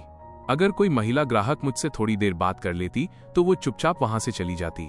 मैंने इस पर गौर किया, लेकिन मुझे नहीं पता था कि इसे कैसे सुलझाया जाए। एक रात जब मेरी नींद खुली तो मैंने अपने बगल की जगह खाली पाई। सु बालकनी के एक कोने में दुबक कर चांदनी रात में खामोशी से रो रही थी। मैं उसके पास गया और उसे पीछे से गले लगा लिया। उसका शरीर पहले अकड़ा, फिर ढीला पड़ गया। उसने अपना चेहरा मेरे सीने में छिपा लिया। सुई, चलो मैं तुम्हें एक कहानी सुनाता हूँ। मैंने उसे अपने पिता, अपनी माँ, अपने भाई और लियू किंगशू के बारे में बताया। मैंने उसे उस परिवार के आलीशान मुखौटे के पीछे की सड़न के बारे में बताया। मैं पहले भावनाओं में यकीन नहीं करता था। मुझे लगता था कि सब कुछ बस फायदों का एक लेन देन है, लेकिन तुम अलग हो। मैंने धीरे से उसके आंसू पोंछे। तुम मुझे एहसास दिलाती हो कि जिंदगी में अभी भी कुछ इंसानियत बाकी है। उसने चांदनी में ऊपर देखा। उसकी आंखें पानी में डूबे काले कांच की तरह थीं। उसने धीरे से अपना हाथ उठाया और मेरी भौहों, मेरी आंखों, मेरी नाक की ढलान को छुआ और आखिर में मेरे होठों पर रुक गई। फिर वो करीब आई और मुझे बहुत हल्का सा चूमा। वो एक पवित्र चुंबन था जिसमें कोई वासना नहीं थी, जैसे हथेली पर पहली बर्फ गिरी हो। मैं दंग रह गया। फिर मैंने उसे रिस्पॉन्स दिया। उस चुंबन में कुछ बहुत खामोशी से पिघल गया। लू रुयान ने जो कांटा बोया था वो चुपचाप निकल गया। जिंदगी फिर से पटरी पर आ गई, लेकिन खतरा हमेशा साए की तरह मंडराता रहता था। एक दोपहर दुकान पर एक बिन बुलाया मेहमान आया। लियू किंगशू। 5 साल बीत चुके थे। वो और भी ज्यादा एलिगेंट और शालीन हो गई थी। उसकी कस्टम मेड पोशाक उस तंग बेकरी में पूरी तरह बेमेल लग रही थी। वो कोई बॉडीगार्ड साथ नहीं लाई थी। वो अकेली थी। जब उसकी नजर सू पर पड़ी तो उसमें एक ठंडी और बारीकी से परखने वाली झलक थी। क्या यही वो जिंदगी है जो तुमने चुनी है? ऐसी जगह पर रहना, एक गूंगी लड़की के साथ घर घर खेलना। मैंने सुई को अपने पीछे छिपा लिया। अगर तुम्हें कुछ कहना है तो कहो। फिर उसने एक कुर्सी ढूंढी और खुद ही बैठ गई। जियोयू, तुम अभी भी कितने नादान हो। मुझे हाल ही में तुम्हारी इस नन्ही पत्नी के बैकग्राउंड के बारे में कुछ दिलचस्प बातें पता चली हैं। सुई ने अचानक मेरा हाथ कसकर पकड़ लिया। लियू किंगशू ने शांति से अपना हैंडबैग खोला और एक पीली पड़ चुकी फोटो निकाली। उसने उसे हमारी तरफ सरकाया। फोटो में एक युवक और युवती थे। उस आदमी के फीचर्स कुछ हद तक, उस आदमी के नैन नक्श कुछ हद तक सु वेई से मिलते जुलते थे। वो औरत एक नवजात बच्चे को गोद में लिए हुए थी। तुम्हारी दादी ने तुम्हें कभी नहीं बताया, है ना? उसने सुई की ओर देखा। उसके होठों पर एक ठंडी मुस्कान खेल रही थी। तुम्हारे माता पिता बीमारी से नहीं मरे थे, वो एक कार एक्सीडेंट था। और जिस व्यक्ति ने उन्हें टक्कर मारी थी उसका नाम जांग हाईशान था। जियोयू, वो तुम्हारे पिता थे। शराब पीकर गाड़ी चला रहे थे। हवा जैसे पल भर में जम गई। मेरा सिर चकराने लगा। मैं मुश्किल से खड़ा हो पा रहा था। सुई उस फोटो को एकटक देख रही थी। उसका चेहरा कागज की तरह सफेद पड़ गया था। लियू किंगशू खड़ी हुई और हमें नीची नजरों से देखने लगी। जांग जियोयू, तुम्हारे पिता ने उसके माता पिता को मार डाला और अब तुम इतना प्यार करने का नाटक कर रहे हो और उससे शादी कर ली। कितनी विडंबना है। चुप हो जाओ। मैं दहाड़ा, लेकिन मेरी आवाज कांप रही थी। लियू किंगशू सुई के कान के करीब झुकी और फुसफुसाते हुए कहा, छोटी बहन, अंदाजा लगाओ, क्या वो पछतावे के कारण तुम्हारे साथ इतना अच्छा है? इतना कहकर वो मुड़ी और ऐसे चली गई जैसे वो वहां कभी थी ही नहीं। पीछे छोड़ गई तो बस एक नर्क जैसी खामोशी। सुअर बेजान खड़ी थी, जैसे उसकी रूह निकाल ली गई हो। मैंने उसे छूने के लिए हाथ बढ़ाया, लेकिन वो पीछे हट गई जैसे उसे बिजली का झटका लगा हो। उसकी आंखें खाली और दूर थीं। सुअर, मुझे समझाने दो। सुअर ने अचानक मुझे धक्का दे दिया। वह ऊपर की ओर भागी और धड़ाम से अटारी एटिक का दरवाजा अंदर से लॉक कर लिया। मैं उसके पीछे भागा, पागलों की तरह दरवाजा खटखटाया। अंदर से कोई जवाब नहीं आया। थोड़ी देर बाद दरवाजे के नीचे से कागज का एक टुकड़ा सरकाया गया। उस पर बस कुछ कांपते हुए शब्द लिखे थे, मुझे कुछ समय के लिए अकेला छोड़ दो। उस रात मैं सुबह तक दरवाजे के बाहर बैठा रहा। कमरे से कोई आवाज नहीं आ रही थी, लेकिन मैं जानता था कि वो भी सो नहीं रही है। दूसरे दिन सुई दुकान खोलने के लिए नीचे नहीं आई। मैंने दलिया बनाया और ऊपर ले गया, पर देखा कि दरवाजा अभी भी बंद है। तीसरा दिन, चौथा दिन सब वैसा ही था। उसने खुद को कमरे में बंद कर लिया था। न कुछ खा रही थी न पी रही थी। लियू किंगशू ने जो बम छोड़ा था, उसने उस छोटी सी दुनिया को लगभग पूरी तरह तबाह कर दिया था जिसे हमने अभी अभी बनाया था। उन दिनों जब सुई ने खुद को अटारी में बंद कर रखा था, मैं उस छोटी सी दुकान में पिंजरे में बंद जानवर की तरह इधर उधर टहल रहा था। फर्श पर आटे की बोरियां बिखरी पड़ी थीं। बेकिंग ट्रे पर दिनों पुराने जले हुए कुकीज रखे थे। हवा में निराशा की खट्टी गंध भरी थी।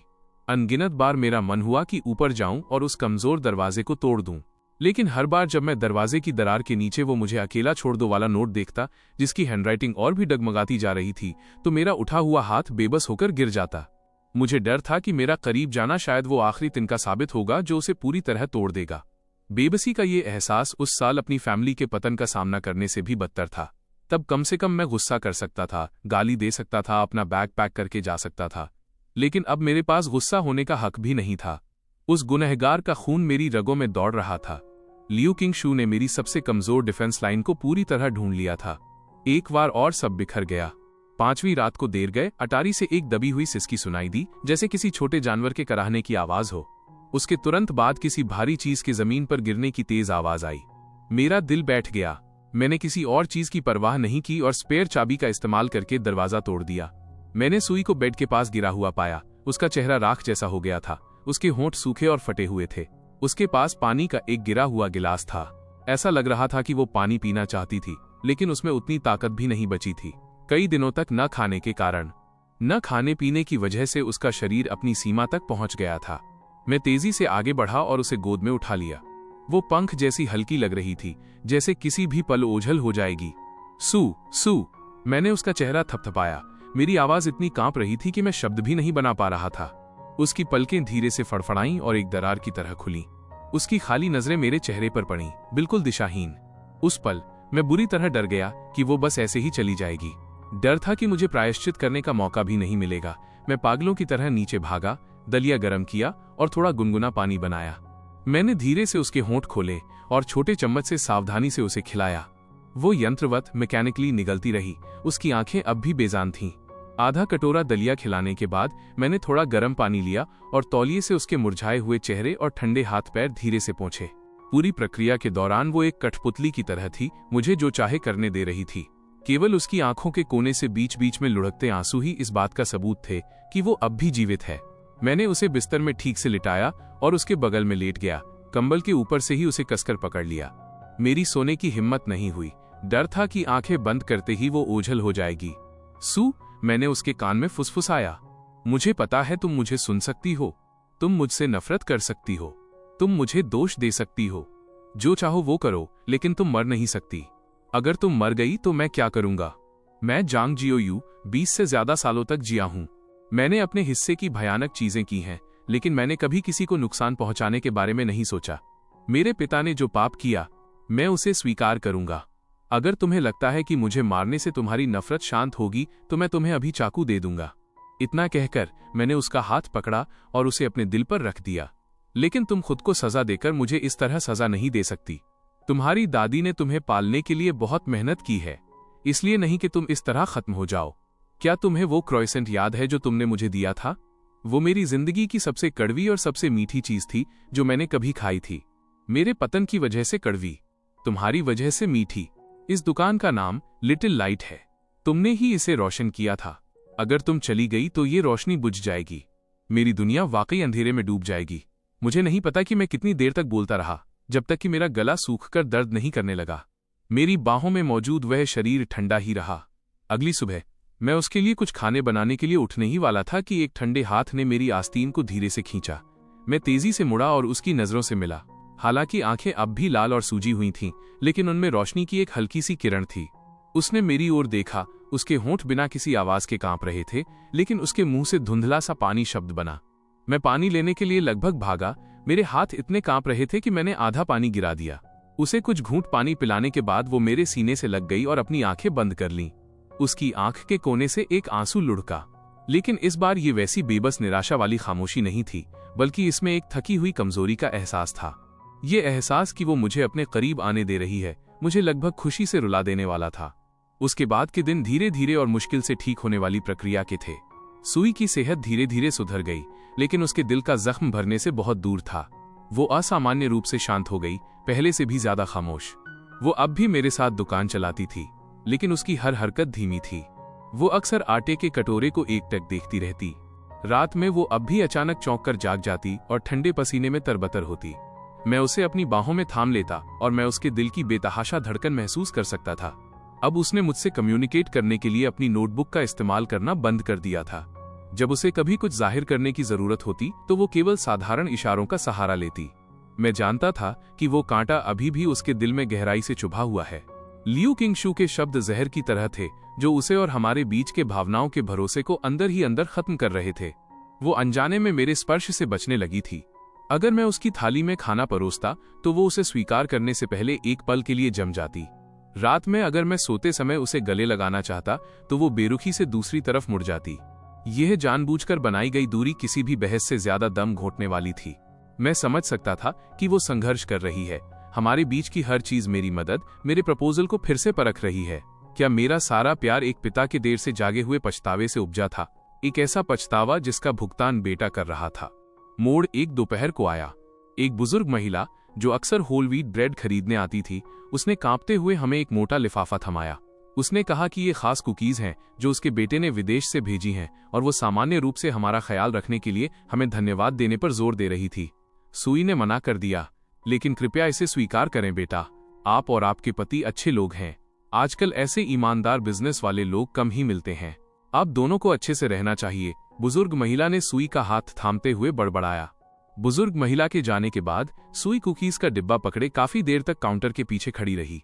खिड़की से आती धूप उसकी झुकी हुई पलकों पर चमक रही थी। मैं दूर से देख रहा था, उसे डिस्टर्ब करने की हिम्मत नहीं हुई। अचानक वो मुड़ी और मेरे पास आई। उसने मुझे कुकीज का डिब्बा थमाया, फिर कोने में रखे पुराने स्टोरेज बॉक्स की ओर इशारा किया। अंदर हमारी शादी की कुछ तस्वीरें और वो फटी हुई नोटबुक थी जिसे उसने सहेज कर रखा था। वही नोटबुक जिसमें मैंने उस साल उसकी इंश्योरेंस पॉलिसी की शर्तें लिखी थीं। मैं एक पल के लिए रुका, फिर समझ गया कि उसका क्या मतलब है। मैं पास गया, डिब्बे के नीचे से नोटबुक निकाली, उसकी धूल झाड़ी और उसे थमा दी। उसने नोटबुक ली, आखिरी खाली पेज खोला, पेन लिया और लिखना शुरू किया। उसका हाथ अभी भी थोड़ा कांप रहा था, लेकिन उसके अक्षर बहुत धीमे और बहुत दृढ़ थे। मैंने अपने माता पिता का सपना देखा। वे एक बहुत ही रोशनी वाली जगह पर थे, मेरी ओर देख मुस्कुरा रहे थे। वे तुम्हें दोष देते नहीं लग रहे थे। यहां तक लिखने के बाद वो काफी देर तक रुकी। स्याही कागज पर एक छोटे बिंदु की तरह फैल गई। फिर उसने लिखना जारी रखा। मैं सोच रही थी, अगर तुम पछतावे की वजह से मेरे साथ अच्छे थे, तो जब मैं ब्रेड चुरा रही थी तब तुम्हारी आंखों में केवल झुंझलाहट क्यों थी और दया क्यों नहीं थी? तुमने बस एक फोन कॉल किया था, जैसे किसी मुसीबत से पीछा छुड़ाना चाहते हो। क्यों? जब मैंने तुमसे शादी के लिए हाँ कहा था तो तुम्हारे कान लाल होने से पहले तुम इतनी देर तक सुन्न क्यों रह गए थे? उसने ऊपर देखा। उसकी आंसू भरी आंखें मेरी ओर देख रही थीं। उसकी आंखों में गहरी उलझन और उम्मीद की एक हल्की किरण थी। वो मुझ पर सवाल नहीं उठा रही थी, बल्कि मुझसे एक जवाब चाहती थी। एक ऐसा जवाब जो उसे इस दुस्वप्न, नाइटमेयर से निकलने में मदद कर सके। मैंने उसकी ओर देखा। मेरा दिल ऐसा महसूस कर रहा था जैसे उसे बहुत कोमलता से थाम लिया गया हो। मैंने पेन लिया और एक एक अक्षर करके लिखा। उसके शब्दों के नीचे, सू, मैं कोई अच्छा इंसान नहीं हूं। जब मैंने तुम्हारी मदद की थी तो मैंने ज्यादा कुछ नहीं सोचा था। शायद उस दिन मेरा मूड अच्छा था। शायद मैं बस कोई झंझट नहीं चाहता था।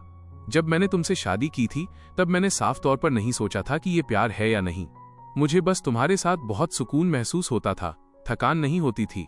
लेकिन अब सब साफ है। मैं तुम्हें रोते हुए नहीं देख सकता। मैं तुम्हें दूसरों के हाथों प्रताड़ित होते हुए नहीं देख सकता। जब तुम्हें दर्द होता है तो मेरा मन करता है कि वो सारा दर्द मैं ले लूं। इसका इस बात से कोई लेना देना नहीं है कि मेरे पिता कौन है। इसका लेना देना सिर्फ इस बात से है कि तुम सू हो। अगर मुझे पछतावे के बारे में कुछ कहना ही है तो मुझे सिर्फ इस बात का पछतावा है कि मैं तुमसे पहले क्यों नहीं मिला, तुम्हें इतना कष्ट क्यों सहने दिया, और मैं तुम्हारी ठीक से रक्षा नहीं कर पाया, जिससे मेरी वजह से तुम्हें फिर से दुख झेलना पड़ा। मैंने पेन उसे वापस थमा दिया। उसने मेरे शब्द देखे और उसके आंसू और भी तेजी से बहने लगे, लेकिन उसके होठों के कोने हल्के से ऊपर की ओर मुड़े। वो एक ऐसी मुस्कान थी जो रोने से भी ज्यादा दर्दनाक लग रही थी, लेकिन वो मेरे द्वारा देखी गई सबसे खूबसूरत अभिव्यक्ति थी। उसने पेन लिया और मेरे शब्दों के बाद 3 और शब्द मजबूती से लिखे, मुझे तुम पर यकीन है। फिर उसने पेन रख दिया और खुद आगे बढ़कर धीरे से मेरी उंगलियों को थाम लिया। उसकी उंगलियां अभी भी ठंडी थी, लेकिन उस मजबूत पकड़ ने मेरे दिल के सारे अंधेरे को तुरंत दूर कर दिया। उस रात उसने आखिरकार मेरी तरफ पीठ करके सोना बंद कर दिया। वो मेरी बाहों में ऐसे सिमट गई जैसे कोई नन्हा पंछी आखिरकार अपने घोंसले में पहुंच गया हो। उसकी सांसें स्थिर और लंबी थीं। मैं उसकी सांसों को सुनता रहा। मुझे महसूस हुआ कि ये दुनिया का सबसे सुंदर संगीत है। हम जानते थे कि जख्म अभी भी वहां था। शायद वो हमेशा रहेगा, लेकिन कम से कम हम उसके साथ जीना सीख रहे थे। और चूंकि हम इस बोझ को साथ मिलकर उठा रहे थे, हमारा रिश्ता और भी मजबूत हो गया। इस शहर को छोड़ने का फैसला कुछ दिनों बाद लिया गया। ये पूरी तरह से लियू किंगशू के खतरे की वजह से नहीं था, बल्कि ज्यादातर इसलिए था क्योंकि हम माहौल बदलना चाहते थे। एक ऐसी जगह जहां अतीत की परछाइयां न हों, ताकि हम सच में नई शुरुआत कर सकें। इसलिए हमने जरा भी संकोच नहीं किया। उसके लिए जहां मैं था वही घर था। हमने लिटिल लाइट बेकरी बेच दी, अपना सामान पैक किया और दक्षिण की ओर जाने की तैयारी की। जब पड़ोसियों ने सुना कि हम जा रहे हैं तो वे एक एक करके हमें विदा करने आए। अपने साथ छोटी बड़ी कई तरह की स्थानीय चीजें लेकर आए। बेटा, अगर भविष्य में कभी तुम्हारे साथ बुरा व्यवहार हो तो बस यहाँ वापस आ जाना, मैं तुम्हारे लिए खड़ी रहूंगी। बुजुर्ग महिला ने सुई का हाथ पकड़ा और अपने आंसू पोंछे। सुई ने सिर हिलाया, उसकी आंखें लाल थीं और उसने ताजी बेक्ड कुकीज का एक पैकेट उस बुजुर्ग महिला के हाथों में थमा दिया। जाने से पहले वाली रात हम अटारी एटिक में आखिरी चीजें समेट रहे थे। सुई ने अलमारी के नीचे से एक टिन का डिब्बा निकाला। अंदर उसकी दादी का सामान, कुछ पुरानी तस्वीरें और वो इंश्योरेंस पॉलिसी थी जो मैंने उस साल उसके लिए लिखी थी। कागज पीला पड़ गया था, लेकिन लिखावट अभी भी साफ थी। अगर कभी मेरे बुरे दिन आए और मैं सड़कों पर भीख मांग रहा हूं तो बस मुझे एक कटोरी चावल देना याद रखना। उसने उस कागज को देखा और अचानक हंसने लगी। हंसते हंसते वो फिर से रोने लगी। उसने पेन लिया और कागज के पीछे पूरी गंभीरता से कुछ शब्द लिखे। उसने वो मुझे थमा दिया। इस पूरी जिंदगी के लिए मेरे चावल का कटोरा हमेशा आधा तुम्हारा होगा। मेरी आंखें भर आईं। मैंने उसे अपनी बाहों में खींच लिया। ठीक है, ये वादा रहा। जैसे ही ट्रेन चलने लगी, वो शहर जिसने हमारे इतने दुख और गर्माहट को समेटा था, खिड़की के बाहर धीरे धीरे पीछे छूटने लगा। सुई मेरे कंधे पर सिर रखकर सो गई। उसका हाथ अभी भी मेरी शर्ट के एक कोने को मजबूती से पकड़े हुए था। खिड़की से आती धूप उसके चेहरे पर पड़ रही थी, शांत और स्थिर। मैंने अपना सिर झुकाया और उसके सिर पर एक चुंबन लिया। मैंने अपनी आंखें बंद कर लीं। भविष्य में क्या होगा मैं नहीं जानता, लेकिन जब तक वो यहाँ है, हम जहां भी जाएं वही घर है। हम आखिरकार एक छोटे से तटीय शहर कोस्टल सिटी में बस गए। हमने पुरानी दुकान बेचकर जो पैसे मिले थे उनसे एक छोटी मिठाई की दुकान खोली और उसका नाम रखा सनसेट मोमेंट। सुई बेकिंग का काम संभालती थी और मैं ग्राहकों को देखता था। जिंदगी सादा थी लेकिन पुरसुकून। वो धीरे धीरे उस अंधेरे से बाहर आने लगी। उसके चेहरे पर मुस्कान वापस लौट आई। कभी कभी रात की खामोशी में वो अब भी किसी डरावने सपने से चौंककर जाग जाती थी, लेकिन मैं हमेशा उसे तुरंत अपनी बाहों में ले लेता और धीरे धीरे उसकी पीठ थपथपाता जब तक कि वो फिर से सो न जाए। 1 साल बाद एक दोपहर हम समुद्र के किनारे हाथ में हाथ डाले टहल रहे थे। सूर्यास्त पिघले हुए सोने जैसा लग रहा था। ज्वार धीरे धीरे बढ़ रहा था। सुई अचानक रुक गई और रेत पर चमकती किसी चीज की ओर इशारा किया। मैंने उसे उठाया। वह कांच का एक टुकड़ा था जो समुद्र की लहरों से घिसकर गोल हो गया था।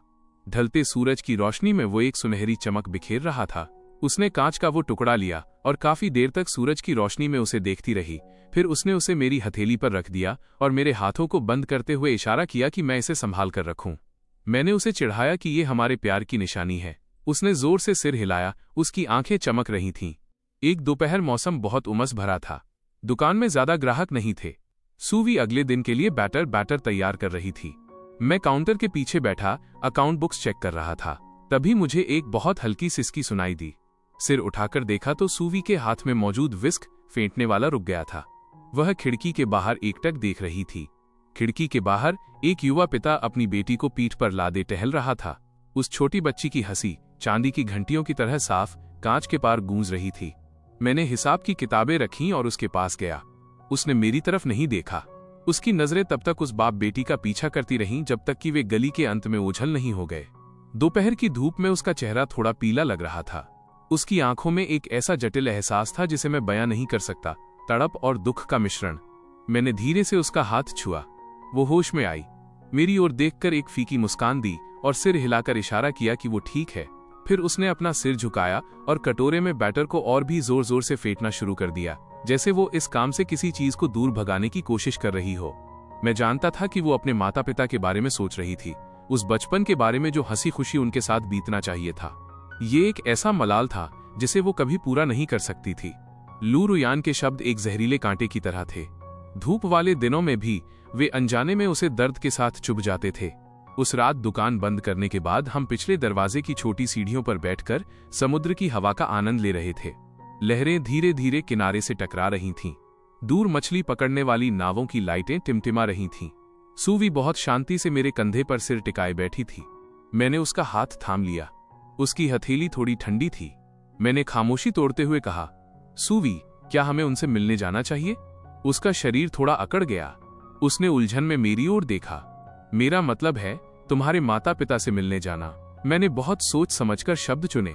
मुझे पता है कि कब्रिस्तान कहाँ है। लू रुयान ने जो दस्तावेज छोड़े थे उनमें यह लिखा था, हम वहां जा सकते हैं और उनसे थोड़ी बात कर सकते हैं। उन्हें बता सकते हैं कि तुम अब बहुत अच्छी तरह से हो और अपने पिता की ओर से माफी भी मांग सकते हैं। आखिरी कुछ शब्द कहना मेरे लिए बेहद मुश्किल था, लेकिन मुझे लगा कि मुझे उन्हें कहना ही होगा। सूवी काफी देर तक सुन्न रह गई। उसकी आंखों में तेजी से आंसू भर आए, लेकिन उसने उन्हें गिरने से रोकने की कोशिश की। उसने मेरी ओर देखा। उसकी नजरों में डर और आंतरिक संघर्ष साफ झलक रहा था, लेकिन आखिरकार वो एक संकल्प में बदल गया। उसने जोर से सिर हिलाया।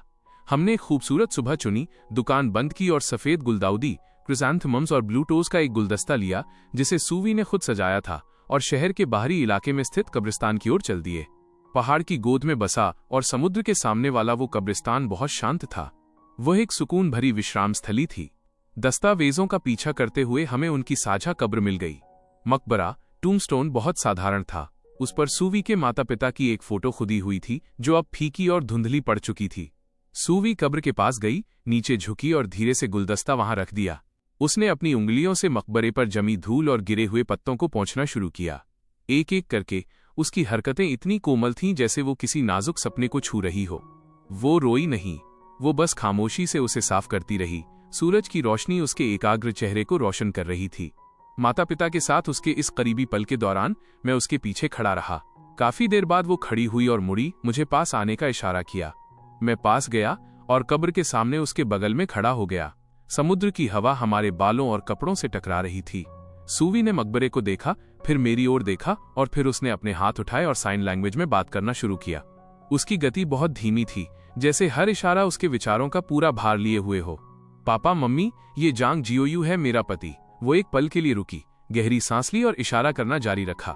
यह मेरा बहुत ख्याल रखता है। अब हमारी अपनी एक छोटी सी दुकान है जिसका नाम सनसेट मोमेंट है। जिंदगी बहुत शांत है। मैं बहुत संतुष्ट हूँ। अतीत में जो हुआ उसके बारे में अब हम दोनों जानते हैं। उसके इशारे थोड़े भारी हो गए, लेकिन फिर भी दृढ़ थे। वह एक भयानक दुर्घटना थी। मैं जानती हूँ कि इसमें जियोयू की गलती नहीं थी।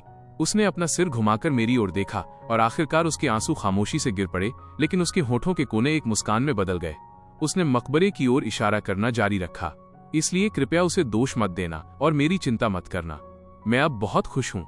उसे अपने माता पिता से मेरा परिचय कराने के लिए साइन लैंग्वेज का इस्तेमाल करते हुए देखना, मेरा बचाव करना और उन्हें अपनी खुशी के बारे में बताना। ये देखकर मेरा गला भर आया और मेरी आंखें गर्म हो गईं। मैंने हाथ बढ़ाकर उसका दूसरा हाथ कसकर दबाया। मैं मकबरे की ओर मुड़ा और गहराई से झुककर प्रणाम किया। सीधा होने के बाद मैंने मकबरे पर लगी उस फीकी फोटो की ओर देखा और पूरी गंभीरता से कहा, अंकल आंटी, मैं जांग जियोयू हूँ। मुझे खेद है और आपका शुक्रिया। सूवी को इस दुनिया में लाने के लिए शुक्रिया। कृपया निश्चिंत रहें। जब तक मैं जिंदा हूँ, मैं उसे अब और कष्ट नहीं होने दूंगा। मैं उसे प्रोटेक्ट करने के लिए अपना सब कुछ लगा दूंगा। मैं बहुत धीरे बोला। हर शब्द मेरे दिल की गहराई से निकल रहा था। मैं जानता था कि जुबानी वादे हल्के होते हैं, लेकिन यही एक चीज थी जो मैं कर सकता था। श्रद्धांजलि देने के बाद हम हाथ में हाथ डाले कब्रिस्तान की ढलान की ओर चल दिए।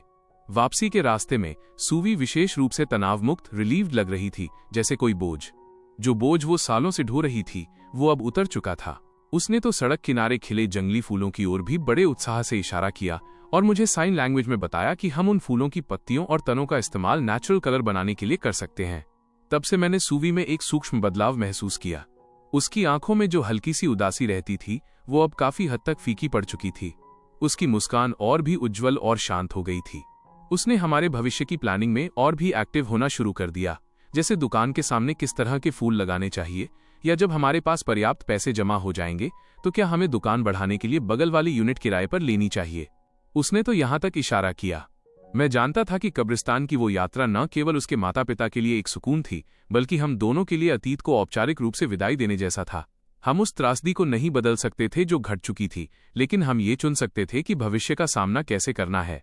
हमने समय के उस आधे कटोरे को, जो कड़वी यादों से भरा था, सावधानी से उलीच दिया था और फिर बाकी बचे आधे हिस्से में समझदारी, सहनशीलता और सूवी की अपने हाथों से बनाई हुई कैंडी मिलाकर अपनी बाकी की जिंदगी के स्वाद को धीरे धीरे और गंभीरता से चखने का फैसला किया। एक दिन दुकान बंद करने के बाद हम समुद्र किनारे बैठे सूर्यास्त देख रहे थे। ढलते सूरज ने समंदर को एक शानदार गहरा लाल रंग दे दिया था। सूवी ने मेरे कंधे पर अपना सिर टिकाया और अचानक मेरी हथेली पर धीरे से कुछ शब्द लिखे। ये साइन लैंग्वेज नहीं थी, बल्कि अपनी उंगली से लिखना था। मैंने ध्यान से महसूस किया कि उसने लिखा था सनसेट मोमेंट, सनसेट मोमेंट। खुशी से भरकर मैंने अपना सिर झुकाया और उसके बालों को चूम लिया।